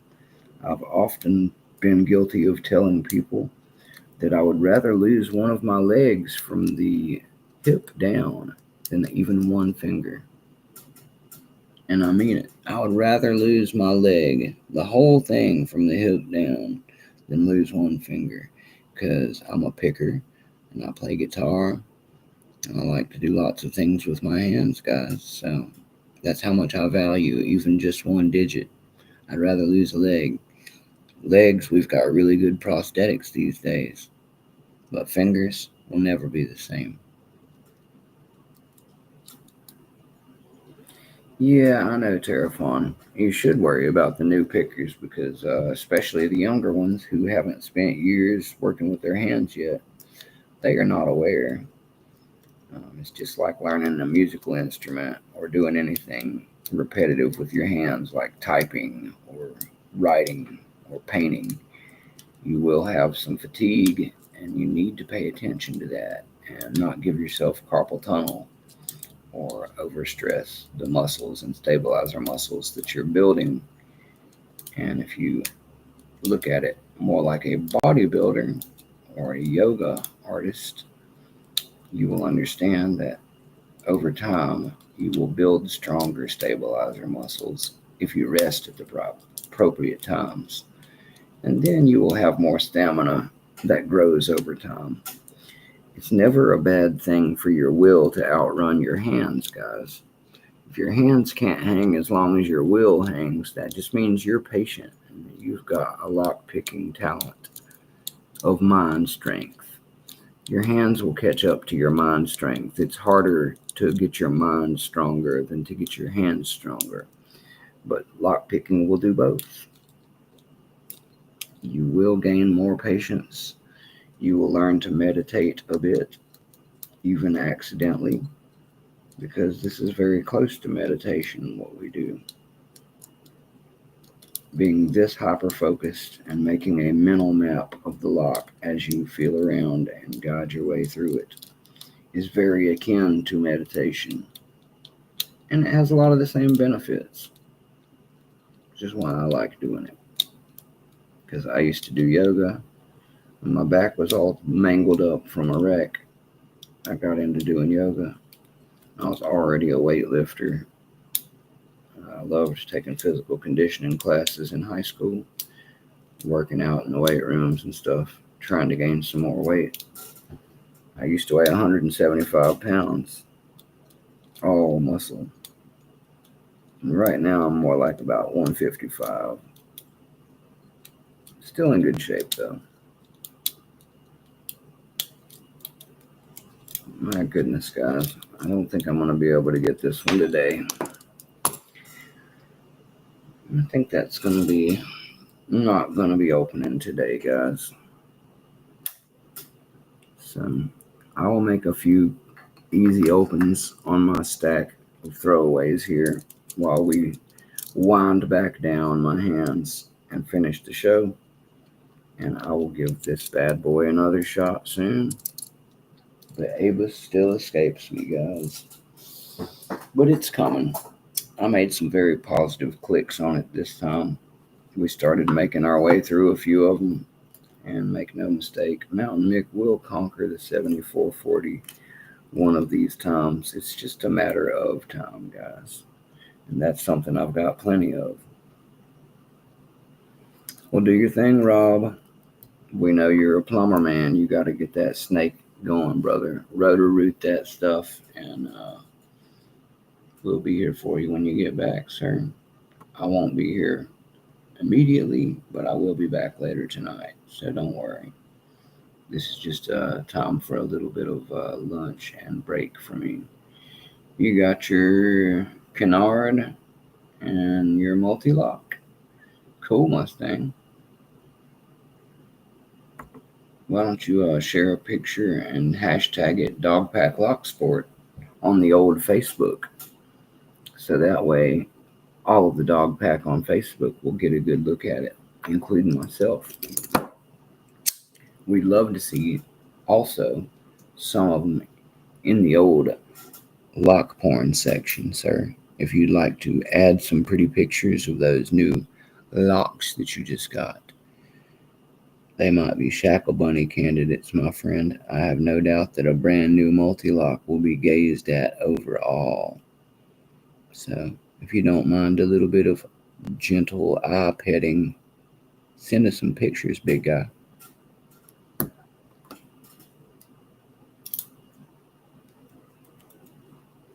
I'm just fine, Mustang. I'm just trying not to be loud because my dad's still napping for the day. So I don't have my usual loud projected voice, that's all. I actually sound the same as I normally do. This is my low, sweet, mumbly voice that I use when I speak to women and children. God damn it. Now you got me dropping locks and making fucking noise, Mustang. Cussing too. You always irritate me, sir. Why do you have to do that? Just show us a picture of your lock and keep going. Christ's sake.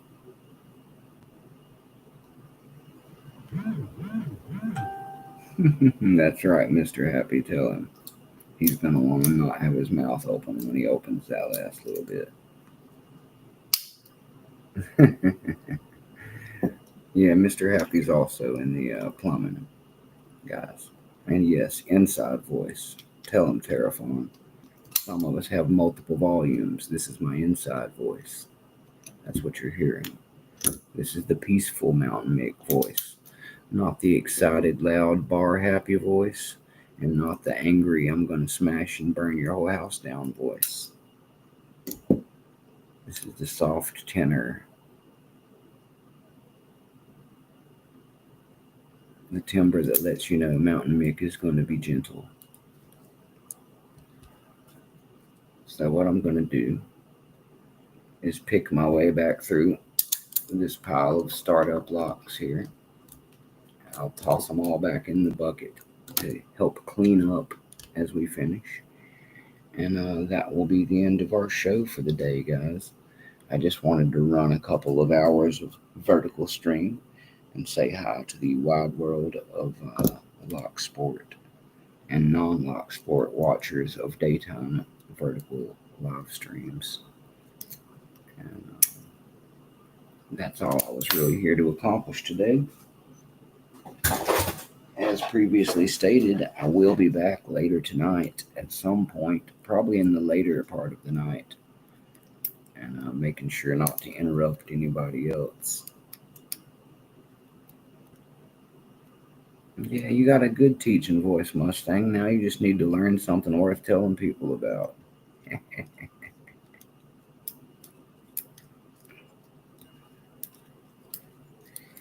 Just need to learn something worth telling people about now, Mustang. You'll be home free. You don't even look old enough to be the teacher yet.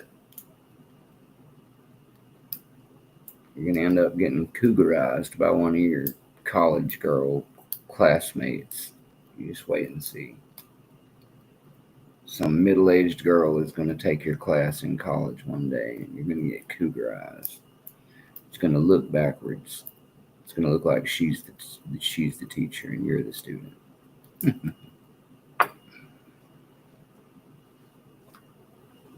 I'm just heckling you though, Mustang. You know I love you, brother. But you come on here and bounce in and out of my show, often distracting me with your nonsense. Instead of hanging around and being supportive the whole time. So of course I'm going to harass you as if you were one of my trolls for not being here the whole time.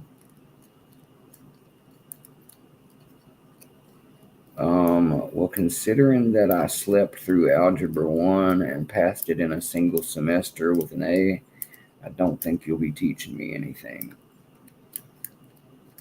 When it comes to algebra, geometry, and beginner's calculus and statistics, there's very little I have to learn, sir. I passed all those classes in AP without trying. I'm really good at math. It's pretty wasteful for a mechanic to care about, if I'm honest. Algebra 1 is the very most I ever have to use in real life. But anyway, that's not the point we're after here, is it? No wonder this one's a pain in the butt. This is a master lock number 1, guys. Master Lock number ones, for some reason, like to give more drama than the number threes. I couldn't tell you why. They're supposed to be roughly the same. But they do. They like to be pains in the ass. I don't know why.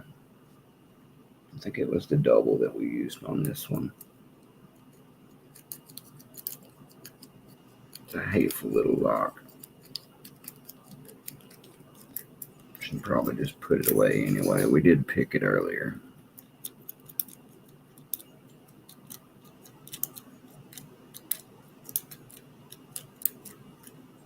Fuel maps and ratios, yeah, exactly, dude. Those were all very low-level parts of math. You don't need any. You don't need any high-level calculus to do those. You don't need a graphing calculator. You don't need a TI-80 to do fuel maps and ratios.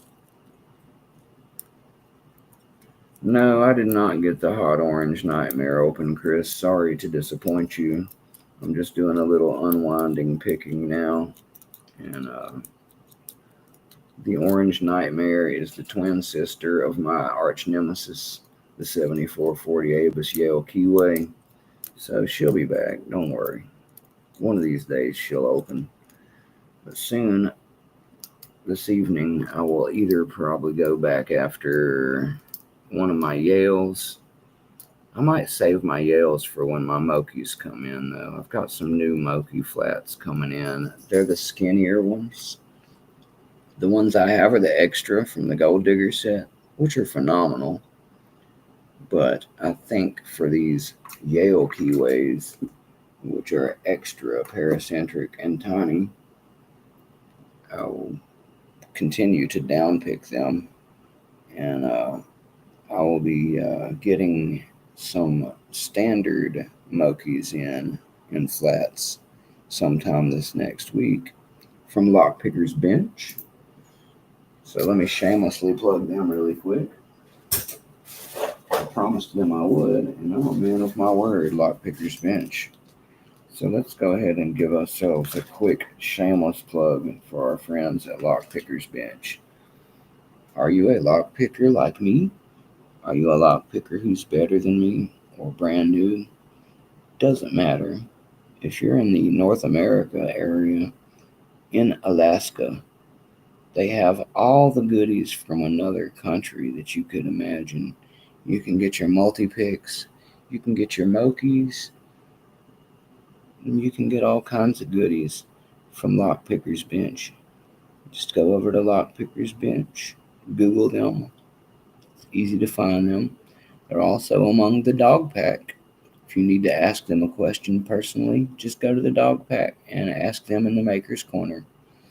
Lockpicker's Bench is very attentive to my needs and to those of my friends like Mr. Happy. I'm going to set this back here where it can be seen for a moment with my Sparrows and Mountain Mick patches. Shout out to Sparrows, and I'm Mountain Mick, so no need to shout out myself. But Lockpicker's Bench are awesome, guys. And what do they do? Well, I'm glad you asked. What they do is have lots of cool stuff for lockpickers. Different tools from all over the world. Different pieces of gear that you will need for gutting and pinning, that type of thing. And that is where my Moki Gold Digger set came from. This is the Gold Digger set from Moki. Moki does not currently ship to the United States because political reasons have prevented us from being a country that still gets cool stuff. So, since we have an idiot in charge of that sort of thing, that's right, I said it, a complete jackass, like pretty much every president we've had in the last 20 years, they all suck. So don't think Mick is a left-wing propagandist. I hate all politicians, especially ones that get between me and my sweet Mokies. These are from Germany, guys, but I can't order them from Germany because we have too many tariff issues. So Barebones in Australia just started sending stuff here again, 66% markup. Law Lock Tools, similar issues. Multi-pick, super massive issues. Do they get any of that money? No, they don't, guys. But that money gets charged. And who does it come out of's pocket? Well, they'll lie to you and tell you that that tax is being paid by the people shipping to us. So that would mean Moki's is paying that money. But that's not true. Moki's isn't paying that money because it comes out of my pocket when I order them. But guess what? If you already have a supplier in the US, you will be getting them without all of that nonsense. Even if it's included in the price, at least you can still order them. And that is why we love Lockpicker's Bench. Because I can't order Moki's directly from Moki anymore. I sure can't. And I would use one of my buddies in the UK, but they won't ship to the UK right now either. So that means that I have to basically only either get somebody in Germany to ship them to me personally, or somebody in a country that they do ship to second party them to me, or I have Lockpicker's Bench, where for the same price, yes, the same price as I could get them from Moki's site, I get them from Lockpicker's Bench. Do they take that long to come from Alaska? Well, I'll let you guys know because I just ordered a day or two ago, and I'm expecting them to be in this next week, so I doubt it's going to be that long. I will warn you ahead of time, it most likely will say Alaska until the day it lands on your porch. There's not a lot of updates because it's one plane ride, but Lockpicker's Bench will send you your Mokies, your multi-pick, and a multitude of other great things from other countries that you can't get anywhere else right now because of all of this tariff nonsense. So thank you, Lockpicker's Bench, for existing. Thank you for your massive restock of Mokies that you'll be getting in soon. And that big new camouflage case, that beautiful gray, silver, black Moki's case that's supposedly 4 times larger than the zip case Moki makes, is coming directly from Moki, a few weeks removed through Lockpicker's Bench. And when Lockpicker's Bench gets that big, massive order of good new Moki stuff, I will be trying to get some more goodies. And I will try to get myself one of those big old foldable cases that I'm talking about. And I'm told that they have a buckle strap on them, guys. Not a zipper, not a pull string with a little notch. A buckle, which sounds really bad ass to me. It's already beautiful. I've seen a little teaser picture of it. If you want to see a teaser picture of it, go to the Moke Workshop German site and look up at the top, and it will say coming in fall. And in the background of that picture, you will see the case I'm talking about. The next picture will show you some different Moke scales that they're going to be coming out with. Different colors, not just green or black anymore, which is cool. But it's worth mentioning that my good man 44 Delta, who will also shamelessly plug as much as we like on this channel, 44 Delta makes the Chirac.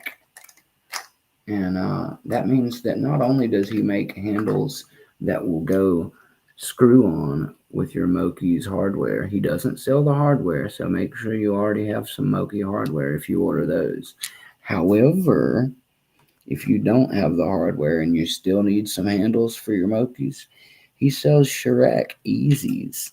They go on with the magnets, just like these sweet slim cloaks. That means you don't need hardware because they have the magnets with them, guys. That's what I'll be ordering because my new 4-pack of Mokis that I just ordered from Lockpicker's Bench, they don't have any handles left until the restock. These green ones here were the last 4 that they had in existence when my man Classic Stang ordered me and him a set. I, by some really freak accident, ended up with 4 lime green ones when they supposedly only had a few black left. Now, I'm really stoked about that because I wanted the lime green anyway. But you can get some from Hazardous, this other company, but they cost a lot to import because they're from out of country. 44 Delta's right here in America, just like Lockpicker's Bench. He's a lock sporter just like us, and he has great prices.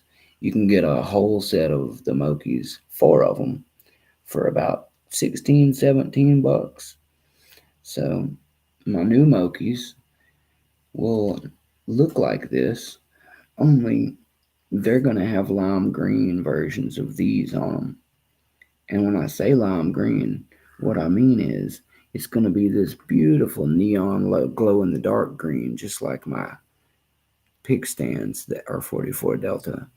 So very soon, not only will I have this beautiful gold digger set, but I will also have the 4 standard flats in Moki from Lockpicker's Bench. Thank you, Lockpicker's Bench. Love you guys. Thanks for supporting my Moki addiction. And 44 Delta, I will be hitting you up for some of these beautiful neon lime green glow in the dark Chirac just to try out on my new flats. And I will keep my standard beautiful lime green Moki handles on my gold digger set the way they came, because I do love these and I don't really want to break up the set. I'm going to try them out with them double flipped like the mini jimmies until I get my Chiracs in. But I do want to try the Chiracs because I really love my cloaks. And maybe one day I'll order some more of these lime green originals just so I have options. But I will say, I'm a big fan, massive fan of Lockpicker's Bench. And I'm also a big old massive fan of our other American lock sport friend, Mr. 44 Delta. So if you find yourself in America needing yourself some multi-pick or some sweet German Mokies, and you don't want to pay those mean old tariffs, or you can't order them at all because Moki's not shipping them here right now because he can't make any money because of those horrible mean old tariffs. Well, that's okay, because thanks to my friends at Lockpicker's Bench and also the options provided by our friends 44 Delta, right here in America, you can still spend your US American dollars and get all the finest foreign picking wares. Look at Lockpicker's Bench as your passport to foreign picking goodies. And look at 44 Delta as the rim shop, baby. When you want to get some rims and pimp your ride, go hit 44 Delta up, and that way you can get some dope cloaks or Chiracs. He also makes these type of magnetics for Southern Specialties, multi-pick.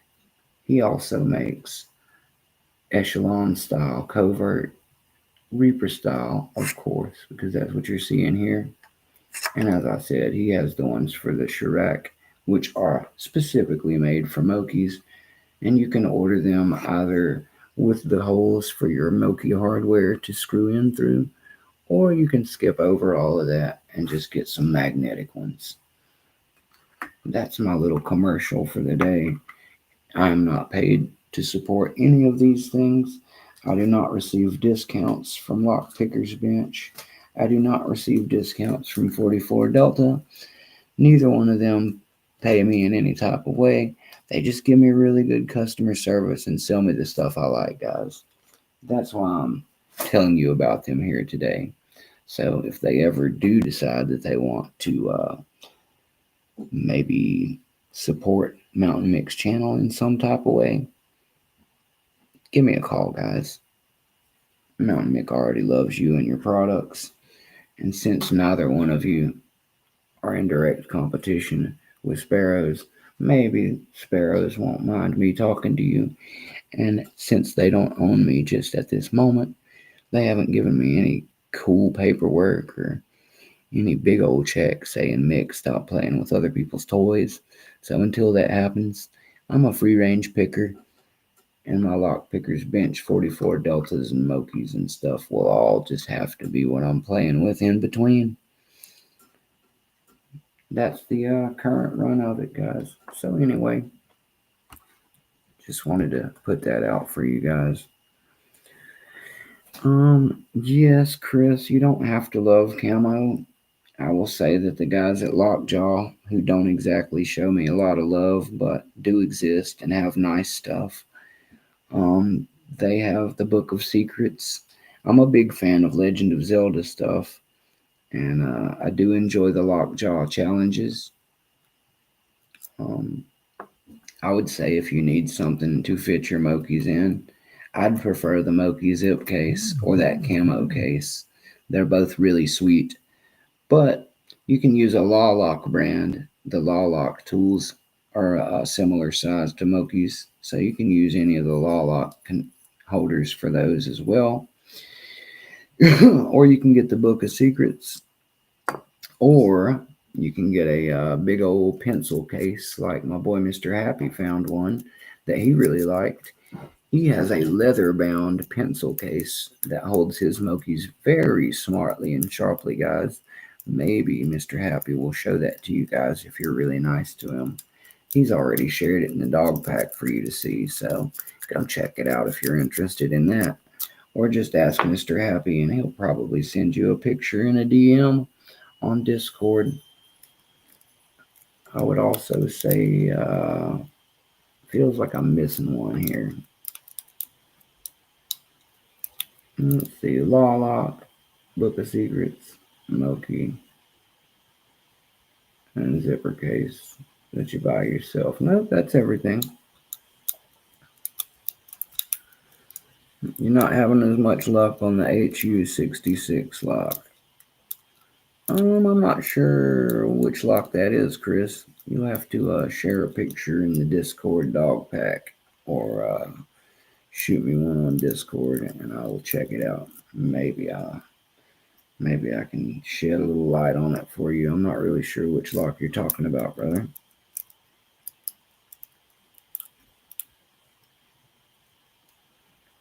A tariff rebate? Tariff on, I don't know where you heard that nonsense, but anyway, I got a feeling that that's never going to happen. Just like we're not going to get any stimulus checks or any crap like that. Those are all lies. Even if they do, they're going to pay for it with money they screw you out of from taking away your health care. Well, poor people like me's health care. And taking away food stamps and programs for people who are starving and trying to support their kids, single moms, teachers, jobs at places where people work and actually need to work and pay their bills that are getting laid off. Well, whatever. As I said, don't think that I'm trying to be that way because I'm some kind of left wing propagandist. I hate those guys too. I hate all politicians, guys. I'm a poor man who cares about people. And politicians are rich people who don't care about people. They're the exact polar opposite of Mountain Mick's entire way of life. So screw them. All of them. I think one of my buddies said it best the other day. Whether it's left wing or whether it's right wing, it's the same bird. And that bird is full of crap.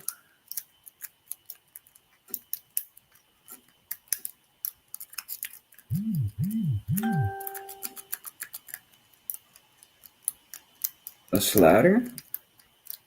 A car lock for a Volkswagen, Audi, a Skoda, a Porsche, Ford, Bentley, and a Lambo. Oh, okay.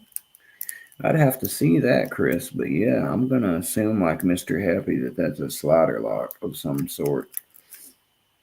I know they use a lot of wafers, double-sided wafers, and slider locks in automotive, and that sounds like a slider lock for sure, like an old Lexus key, like I was talking about earlier. Yeah, Brett Sucks is going to know the most about that of anybody in here. You should ask him, Chris. If anybody can give you some advice on that, it's going to be Brett Sucks. That's why we keep him around, guys. It's not just because he is such a lovely person.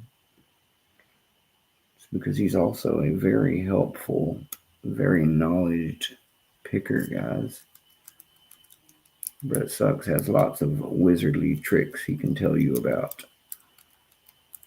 When he goes out to the shed and turns on his morning show with the Yip to Hooties, he is 3 belt levels higher than a black belt. Right, Brett?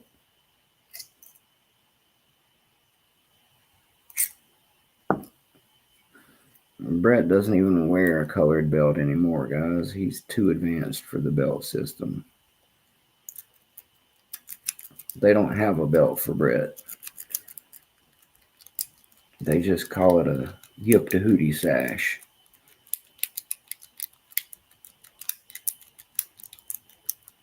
When you max out your talent level and you have a bunch of speed picks and everybody at the LPU starts to hate you, then you've achieved Brett Sucks Yip to Hootie sash status. It's a very high honor. I hope one day that I will make my own way to a Yip to Hootie sash, just like Brett Sucks. .com.orgasm.uk. Brett's going viral tomorrow, guys. Yeah, I don't pick automotive stuff much either, Mr. Happy. I tend to use the wedge pump and the coat hanger to snake my way into the vehicle. I don't usually pick the locks themselves when I break into a car. I'm a mechanic, so I do it the old-fashioned, tried and true, find a way in method. I like to even hit the door lock button if I can.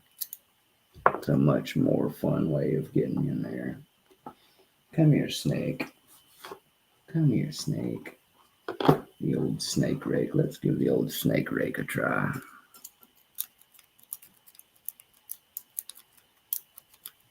The old southward snake rake. I don't know why this one keeps spitting out the turner. Should probably be using a bigger one, that's why. That's what I get for using a 32 instead of a 40. It doesn't seat in there as well. It wants to slide its way out every time I touch it.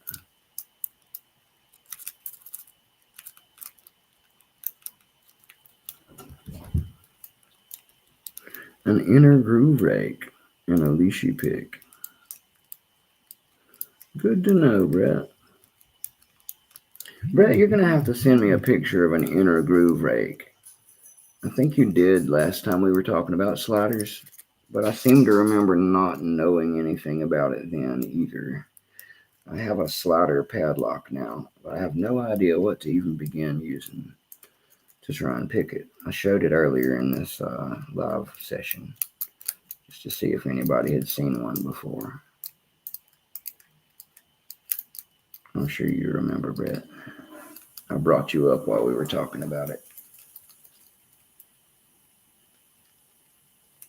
I think I have wallered this one out too much. Where's the old Jimmy Long's double? I think this lock likes the Jimmy double. Let's see if it's the double.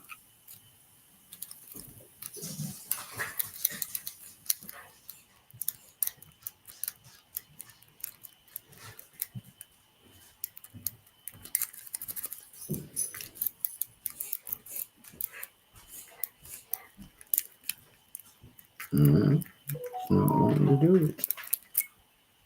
Let's try the single for a minute. An impression tool? Yeah, I figured that they had that, Brett. That makes a little more sense. Chinese double rake. I hear you, Chris. We'll give the Chinese double rake a shot. What set is that out of, Chris? Is that a Clom tool? Is that a Clom or an Amazon eBay tool you're talking about? The Chinese double rake. Show me that one when you get a chance, brother. I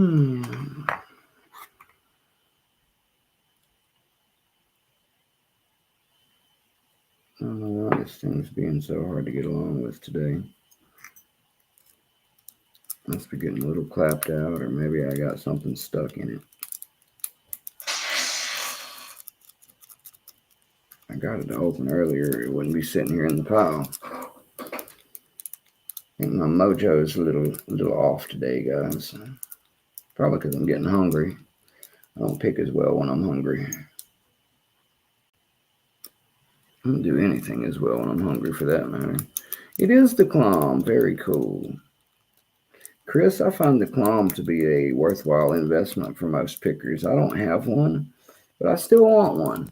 Even with all these fancy tools you see sitting over here, I still want a clom. The clom has a few tools that are irreplaceable, like that dimple rake that everybody likes, that's also in the covert set. There it goes. Yay.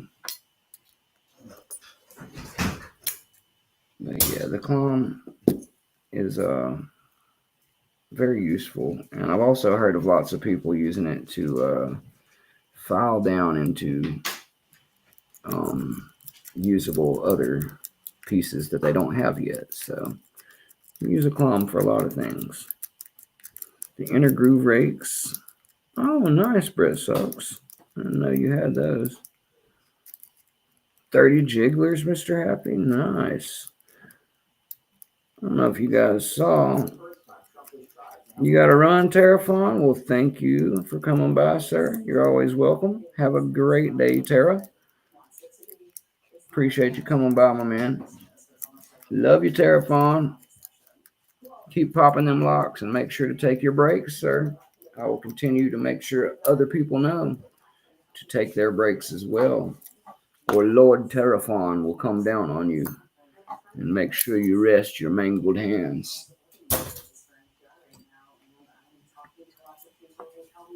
Chuck Soup says his biggest issue with his clom is that the average thickness is a 30. Holy whopping lizards. That is a whopper, Chuck. I had no idea. No wonder everybody says they like to sand down their cloms. If my cloms were 30s, I'd be sanding the hell out of them too. I hear that, Chuck. Well, I did not know that, Chuck. Thanks for letting me know. Let's go ahead and see if we can get our flint rake open on this Master M530.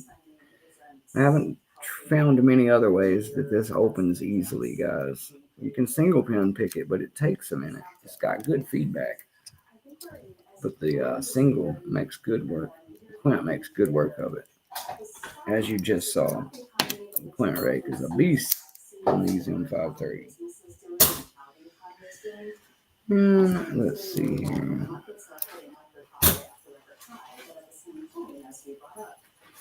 We are just about done for the day, guys. And like I said, I might come back on late tonight. We'll just have to see. No guarantees. Plus, I got to see who else is coming on tonight. I missed my boy Cheese Grits live last night because I stayed on hanging out with everybody so long that by the time I got done eating my pizza, I passed out, guys. That's what happened last night to Mick. Mick wanted to hang out in Cheese Grits live, and Mick fell asleep after eating a bunch of pizza. As tends to happen to Mountain Mick from time to time, I ate some pizza and fell asleep. So, apologies. I had to call my boy Grits earlier today and tell him I was sorry about that. He didn't mind, but I just wanted him to know I didn't forget. I did mean to show up. I just fell asleep, so it happens to me too. Sorry about that. Ah, I see. You guys like bullying them with the big thick ones, so you don't sand them. That's probably what I would stick with too. I like to have some thicker stuff for bullying. That's why I love my sparrows. Everybody tries to tell me to sand them. Why would I sand them? They're perfectly smooth. They work great, and they're a perfect 25, so they're great for feedback and bullying. I would never sand my sparrows. That's madness.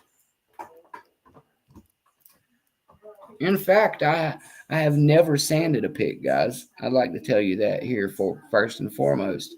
All the pics that you see Mountain Mick use on this show came the way they are. I have never made any alterations to a single one of them. That is a fact. They're all 100% the way they came.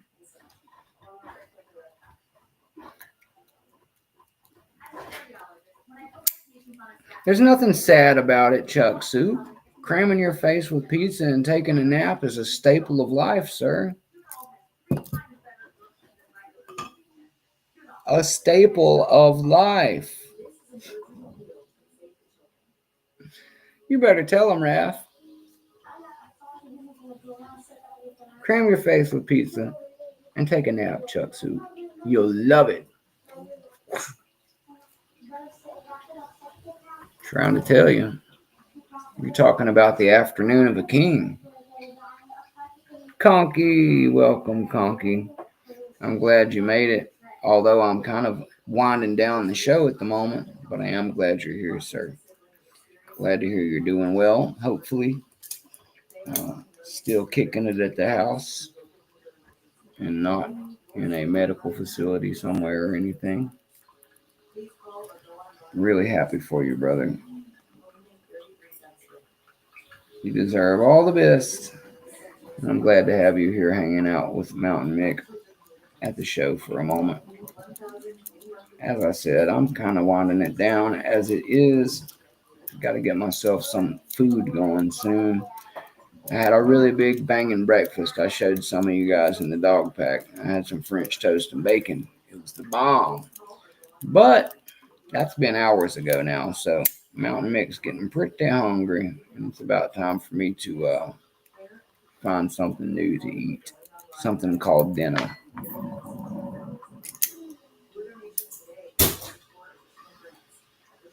Oh, let's see.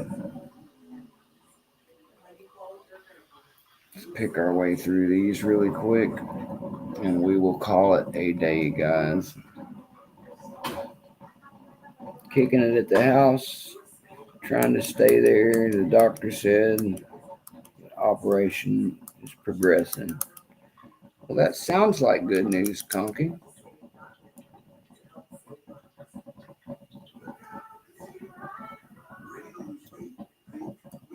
And I hope so, sir. You've spent enough time in hospitals and medical care places recently, my friend. I'm sure it is a nice, refreshing thing to be at home where you belong with your loved ones and much more comfort. So we will continue to pray for you and hope that's where you stay, my friend, so you can heal up properly and enjoy all the fun things that you like to do. Hopefully, get your lock pop on while you're at it. That was the old Southord snake rake, by the way, guys. It is effective when you use it on the right locks. This is a Southord snake rake, guys. And as a snake rake goes, I think I like it pretty good, honestly. Whoever had it before me, Troy, looks like he put one of my favorite tubings on it before sending it over. And I appreciate that, Troy, because I'm a handle snob. So I've incorporated this into my Sparrows kit along with all the other Southords. And I enjoy having them in there for backup. The ball, snowman, batarang, couple of half diamonds of different size, a really super deep, and the snake. All have made nice additions, and I've even got a size 20 hook that I have added to my everyday carry because I have the 25 from the Echelon set in there, and I don't have my Reaper in there anymore because the Reaper is in the 44 Deltas. So I added the Southord 20, and look at that, guys. One of these is a Southord, the other is a Covert Instruments.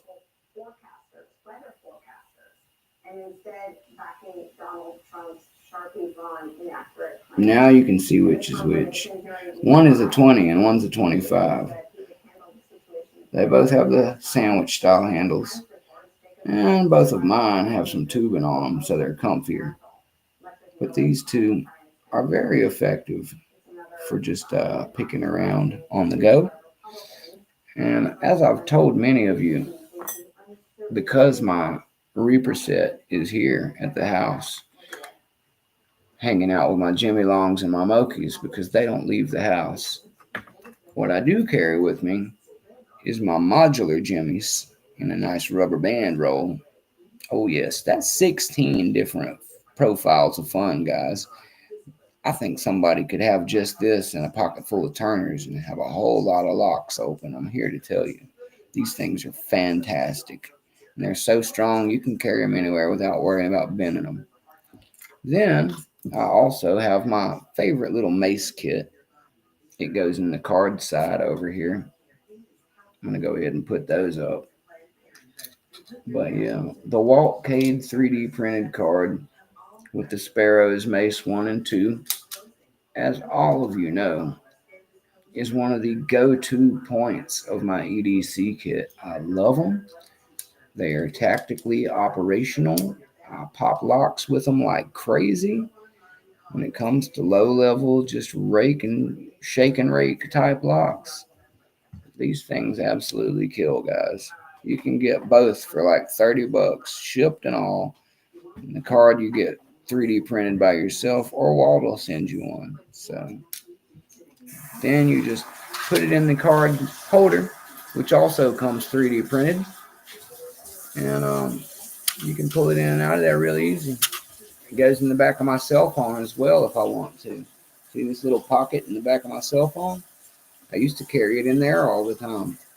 It's another great place to stash it, and it will fit in a wallet, but I'll leave it in one of these covert Reaper case. This is my Reaper case, but to the point I've been getting at, I don't have a Reaper in there anymore because of my 44 Deltas keeping it here at the base. So what do I do instead? Well, I keep the Reaper turners all in it, and I also have the FNG two-sided turner crammed down in there with it, so I've got a little more length on that one. I have a spare McTickler with tubing on it. I have a Sparrows half diamond in a 20. I have a Peterson deep in a 18. I have a Southord extractor if I come upon a broken key somewhere that I need to remove. And then I also keep the FNG Quint, the FNG medium hook, and the Southord medium hook in 20, all in my EDC Reaper key case. So that way I have two sizes of medium, a low in a 20 that's an actual McTickler, a half diamond in a 20 that will do all kinds of cool things, an extractor in case I should actually need to pull a broken piece out of something, a Peterson in a deep just in case, but it's a round and it's an 18, so it'll navigate most things. And then a quint rake just for good backup on my maces because my maces have all the triples on them. That's what I actually carry for EDC, guys. This little case here is full of fun for when I'm picking on the travel, or if I should run into something that I absolutely need to get myself back into that I've locked myself out of. And as I said, for ultimate backup, I also have my Jimmy's 16 profiles in mini modular. Then, just for extra measure, I also carry my curved Sparrows curved turners set. My boy Skip's got a good EDC idea, guys. His is actually one of these curved cases like this, and his not only has the 6 curved turners in it, he has very ingeniously got himself a Riz pick, which is the Reaper profiles on a little miniature riveted pick, like a Riv. And I think that is a great little EDC as well because I'm here to tell you, if you have a miniature Reaper set, basically, because that's what that would be the bomb, dude. You would have all these great etched sparrows turners, and tucked right in the middle of his, right here, he has a Riv, and then he's got a second one that has the Riz pick in it, which is the Genesis profiles. So much like myself, Skip likes to combine sparrows and covert stuff for everyday carry. And I guess I should already also mention that my escort goes along with all that stuff too, guys. So I carry my curved with my escort, and I carry my Reaper case with my maces and all these extra goodies, including my Sparrows half diamond in 20. And I have all my little jimmies. So I've really pretty much got a full on arsenal of everyday carry stuff without even touching my Jimmy Longs V5s or my Mokies that I'm very fond of using for real business picking here at home. Anyway, that's what I like to use. And I recommend pretty much all of it, guys. It's all good stuff. But when it comes right down to it, this little hook right here is my magic. This is a Sparrow's standard flat hook. I've showed it many times. It's the pick I started with. It is comfort. It is home to me. And I'm going to pick these last two locks with it just because. And then we're going to get out of here. That's pretty much what my show is going to consist of today, guys. So thanks everybody for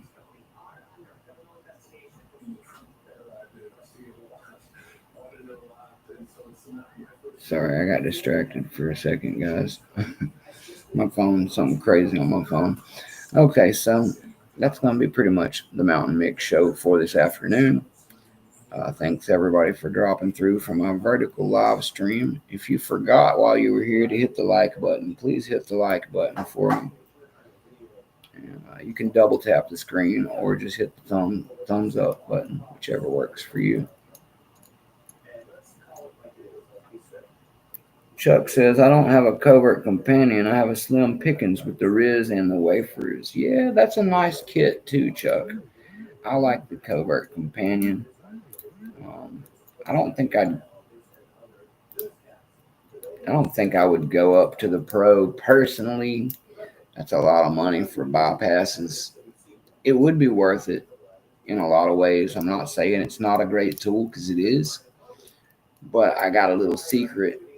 Somebody's hooking me up with an FU pick separately. I know that you can't do that through their website, which is complete BS. But I found a little loophole through a friend, and I'm going to have an FU pick that I'm going to stick in my EDC kit and show all of you guys very soon.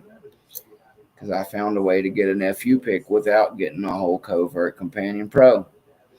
So while that's been my number one complaint, is them not doing things that are friendly to the poorer man by offering everything up in their chop shop the way they should, and forcing people to buy $150 tools when all they want is a $60 shot at an FU pick or something, equivalent to that. A lot of people would be fine with paying 50 or $60 for an FU pick. You're missing out on dollars there, covert. Those same people are not amused. They're not going to buy a $150 kit just to get it. I don't know why you think they will. Some people will, and that's okay too. I have no problem with that. Like I said, it's a great tool. Everything on it is useful. And if you don't have bypasses or warded tools or wafer tools in your lineup, it, like I have none of, it would be a great place to fill all of those needs, especially in a nice, handy, everyday carry size piece. I personally prefer having loose tools, so I would be more inclined to get the Warden and Wafer from Sparrows and maybe add a Riz pick or an FU pick like I'm about to get. But I would probably be more inclined to get the arbiter set, or really I hate sets. I would be more inclined to just piece together in the chop shop what I do and don't want. But I will say that if you were to buy everything that way from Covert, it is a better deal value wise to get the Companion Pro. So again, they are giving you a discount on it if you need all that stuff. I never said it was a bad deal or that it's a bad tool. I think it's a great deal and a great tool. I don't want one, but that's just me. If you want one, get one. They're great tools, and I have no problem with how other people spend their money. That would be weird. Why would I tell you how to spend your money? You know, I don't care how you think I should spend my money on Mokies and Jimmy Longs, so, or how I buy lots of cool stuff from Sparrows. Not that that's not for everybody. Doesn't have to be for everybody. I like it. It works for me. This Sparrow's hook right here, it's been opening locks for me for 4 months. It still looks brand new like it did the day I bought it. Look at that, guys. Not the least bit bent. Not even the least bit bent. Not scarred up. Not beat up. I've had this one longer than any other pick I own. I've used it the most of any pick I own. Does it look like it's taking a beating to you? I don't think so. And it still, as you can see, does its job just fine.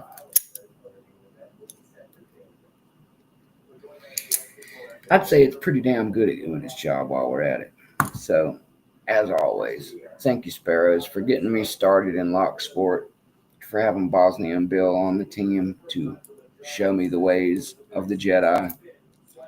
And maybe one day, if I'm really lucky and I get this tattoo on my neck from you guys that we're aching to get done, maybe Bosnia and Bill will actually show up on my channel.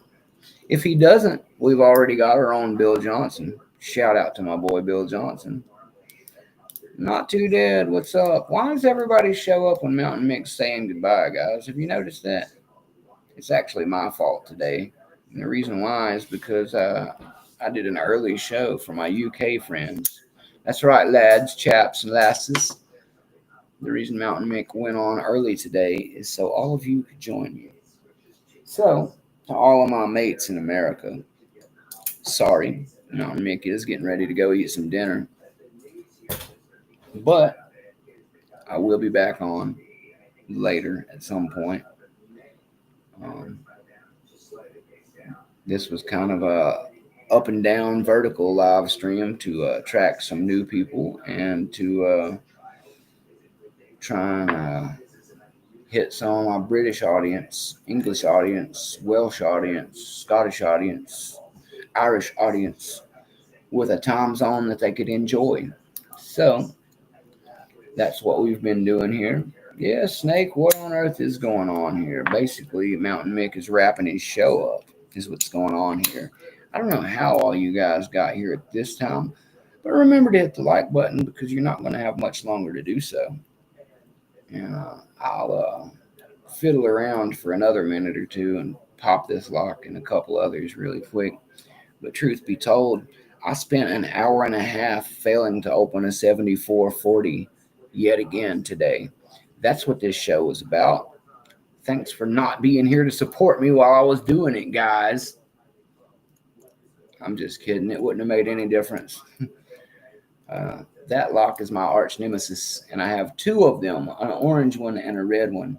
Today, we picked on the orange one, and maybe I will return to it later this evening, or I'll even give its twin sister that's been with me for 2.5 months of pain a chance at opening up again.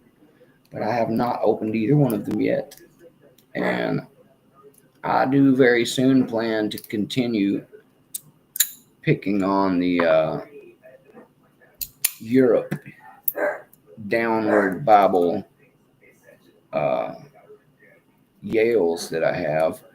Only I've been putting that off because I've got 4 new Mokies coming in, the standard flats that are a little thinner shanked than my beautiful Gold Digger extras. So I will try those out when I get them in a couple days from Lockpicker's Bench. I did a big shameless plug for Lockpicker's Bench earlier too. You guys missed that. But Lockpicker's Bench, I love you. And 44 Delta, I also managed to plug in there a little bit. I love those Chiracs, and I would love to get a glow in the dark matching my pick holder set of magnetic handles to go on my new Mokies. So we'll see about that when the time comes. For now, I'm just going to jam them upside down, and the ones that I've got, they're going to look like massively large versions of this modular Jimmy. I'm going to have Mokies that are like super big long. They're going to be hanging out to here. You guys are going to love it. My man Professor has his like that already. He's got a minimalist set, but you guys wouldn't know because he's never going to make a video and show us. And since he comes in and out of my show so much, he's probably not here to even defend himself right now. His problem, not mine. I warned you to stick around, Mustang. Standard greetings, latecomers. Exactly, Brett. Exactly. They're making Mountain Mick work for it instead of go eat his dinner like he should be. Where have you guys been? I'm just giving you that quick, satisfying pop of a big fat Master Lock number 5 and showing you that my good old classic Sparrow's flat original is great at doing its job.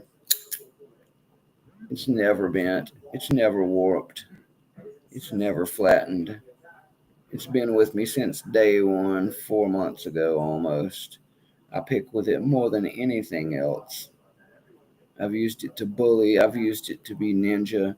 I've used it for everything except brushing my last few teeth with. And it's badass, dude. It just keeps coming for more. So, is it the nicest pick I own? No. Is it the fanciest, most expensive pick I own? Certainly not. Is it the most effective pick I own? Possibly. Does it have the most opens of any pick that I own? Absolutely. Definitely does. So it's all about what you're using, guys, and what's working. This is my everyday practice pick. This is where I learn the craft with. And it is comfy. I love it. It works great for me. It doesn't work great for everybody, but I'm not everybody. I just need it to work for me. If it doesn't work for you, that doesn't really hurt me. That's just how it goes. Anyway, I don't have much else to show you guys or BS around about now that I've already been here for roughly 3 hours. And a whole hour of that was me failing on one lock and talking to people who haven't been to my show before. Because we had a few newcomers today. One of them was Kate. And Kate claims that Kate is 10 years old. I have no reason not to believe Kate. But I'm glad Kate dropped by. It's always nice to have some new people. Especially ones that are polite and get along with everybody. And hang around for a little bit. So thanks to all the new people who came to have a good time with Mountain Mick today. This live stream was also for you guys. That's the entire reason I did it vertical. When I come back later, we will be in full widescreen as usual. And I will do some vice picking. I'll probably break the Yale out. And I might even break out the purple Best SFIC, which is only blue if I pick it one way, only purple if I pick it both. And I'd love to knock one of those two into control so I can pull them out of these huge knobs and find some really sweet body to transplant them into. I started my day going out of town with my dad. He got a haircut, but while he was doing that, I walked next door because his barber is next to the good old hardware store and locksmith shop of where I'm from. I didn't have any money to spend on locks with me. I did, but I really need it for the Florida trip, so I didn't buy anything.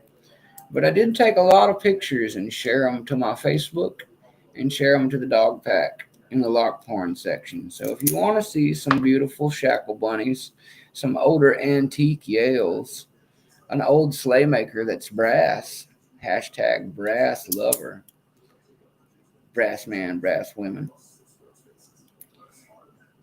All those pictures can be found in the dog pack lock porn section.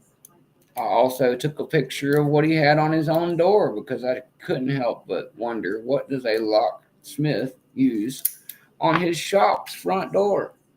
I was surprised. You will be too. And he actually even had a Lionhead 77 hanging there, guys. I couldn't believe it. One of my favorite little antique collectible master locks. So yeah, he had a sleigh maker and he had a Master 77.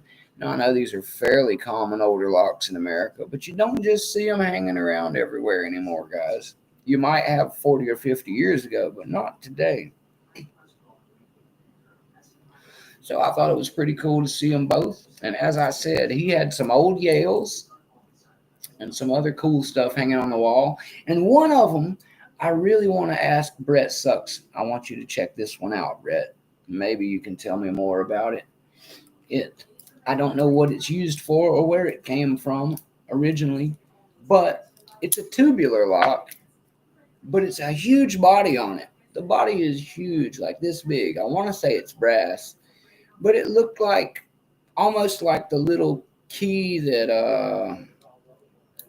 oh, what is it? The little brass thing pops out into a flower and then it turns on that movie.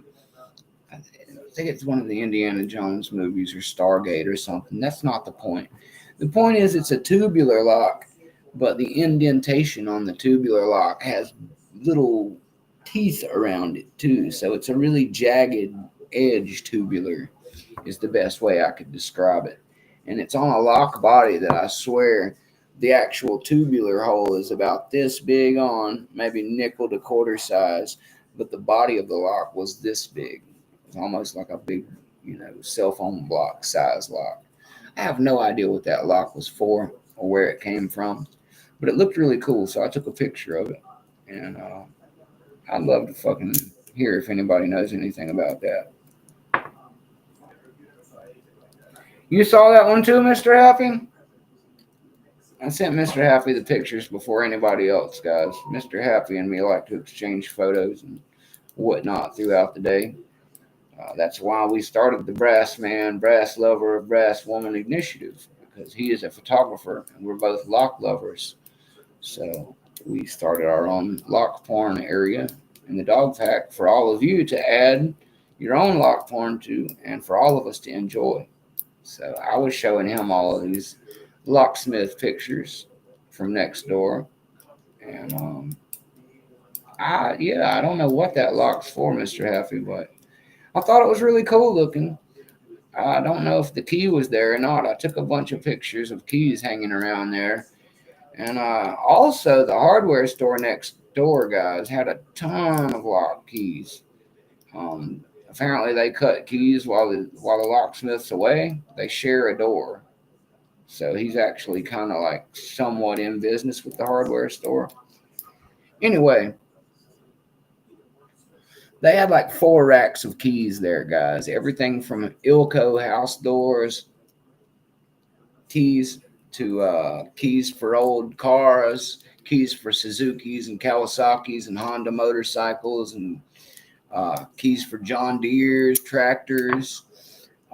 They even had keys for international trucks, Mack trucks, just more keys than I've ever seen, even at a locksmith shop. It was massive. So I took pictures of that too.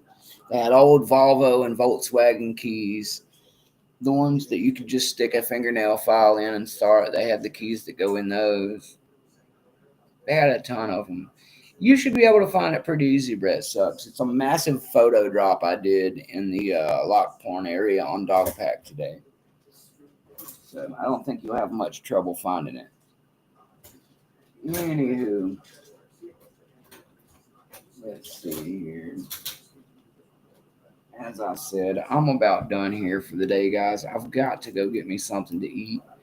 I just wanted to hang out just a little touch longer since some of you guys just showed up and popped in at the last minute.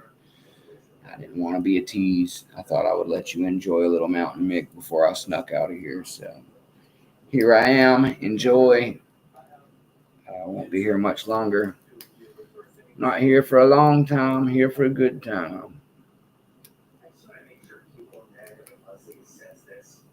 Yes, sir. Come on, baby. Why are you so jammed up? Something is wrong with this lock here. Come here, you. What is your problem? There we go. Easy enough. All right.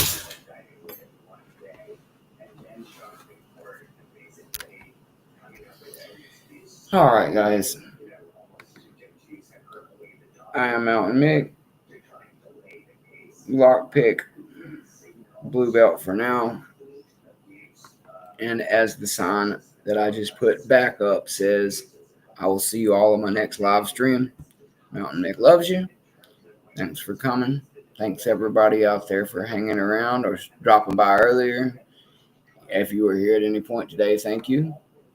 To all of my dogs, the dog pack. Mountain Mick loves you guys too. Woof woof. I will see you all later in the dog pack. Lots of fun stuff hanging around there today. Everything from me chit-chatting around with Lockpicker's Bench about new Mokies to some awesome Brass Lover and Shackle Bunny lock porn over in the lock porn section.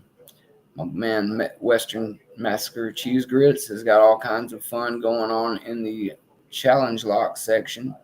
I'm really happy to see all these new challenge locks being made because of his giveaway, guys. You've still got a little time left if you want to try and crank another one or two out and get into that grits giveaway, guys. He's giving away a ton of Jimmy Longs. I just really would hate to see you miss your chance at some free Jimmys. If you're already building a challenge lock and you didn't know about it, get that thing registered and send all the info over to Cheese Grits, Western Massacre Lock Sport. And you'll be entered in his contest to win this massive pack of Jimmys he's giving away. Also, I'm going to go ahead and mention it one more time today. Mountain Mick's Mick or Treat Halloween Locktober giveaway is still in session. I don't have a single person entered yet. And I am tempted to just remove the entire contest and keep the candy and the slasher picks all for myself and my wife. So if you would like Mick to continue actually giving things away for this holiday season, I'm going to need somebody very soon to enter this contest. Because if it doesn't happen, I'm going to take it. I'm going to snatch it back. I'm not going to have another contest until maybe December. Just because I'm spiteful like that. So, yeah. If I don't see somebody in a scream mask or some toilet paper hands picking a damn lock and eating some candy soon, I'm not going to do it. I'm just going to yank the whole prize for myself. Anyway, mostly just messing with you guys, but I like to light a fire under the unmoving asses of the world sometimes, so that's my effort to do so. If you share something cool on Facebook or the Gram or somewhere in the random internet parts that aren't Discord, please use the hashtag, guys, hashtag DogPackLockSport. That way, I will get to see your photos over on my Facebook and I can share them to some other people. If you have a nice brass lover, brass man, brass woman picture or a nice shackle bunny candidate, use the Dog Pack Lock Sport hashtag. That way I can share you back over to the Discord, even though you should be doing that yourself to begin with. because I am still trying to get this calendar initiative going together. And if you do have a brass lover picture or a shackle bunny that gets chosen for the calendar, I will need to get a release from you to give you credit and to send you a calendar. So use the hashtag, guys. That's all I'm trying to say. Let me run the old ticker across the bottom while I say goodbye here.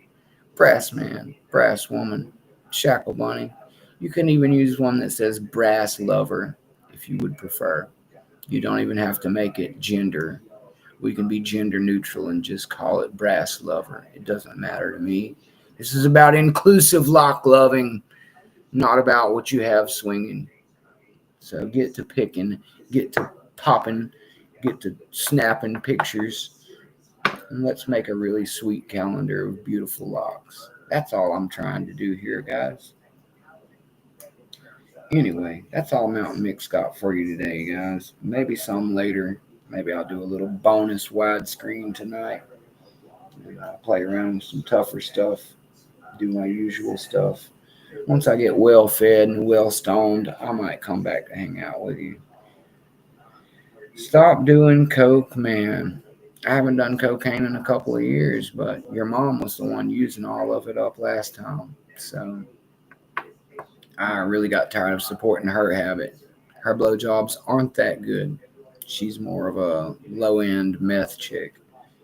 So get her back in the house where her dumb ass belongs and give her a good slap for creating you and bringing your sorry ass into the world, too. I know I will when I see her next, whoever the hell you are. I'm in the middle of saying bye to people who actually matter in me life here. So you can crawl back under your troll stone and get back to wanking off people for $1 or whatever the hell it is you do with your free time. Anyway, to everybody who actually came here to do something positive energy and to enjoy the show, thank you for being here. To everybody who didn't, the usual. Mountain Mick doesn't care. I went vertical live screen because I knew you people would be here.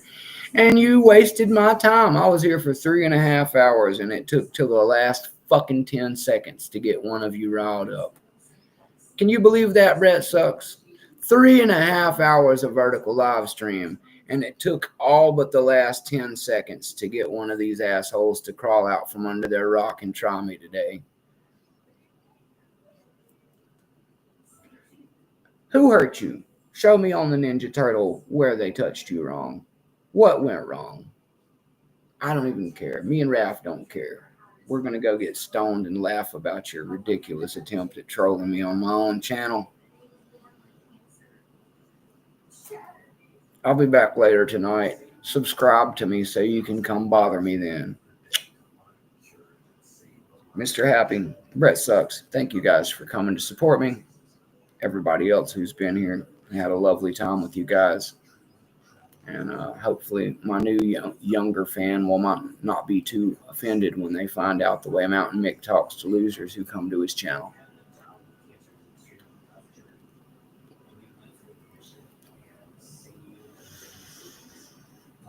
Man, that's good. This is where Mountain Mick is getting ready to hit the big red button, guys. So thanks for coming.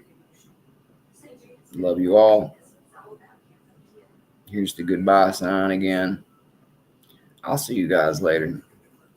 Thanks for coming through. For this show, Mountain Mick is out of here. Mick Hawk's coming back later. Yip to Hootie, Brett. Yip to Hootie. See you guys.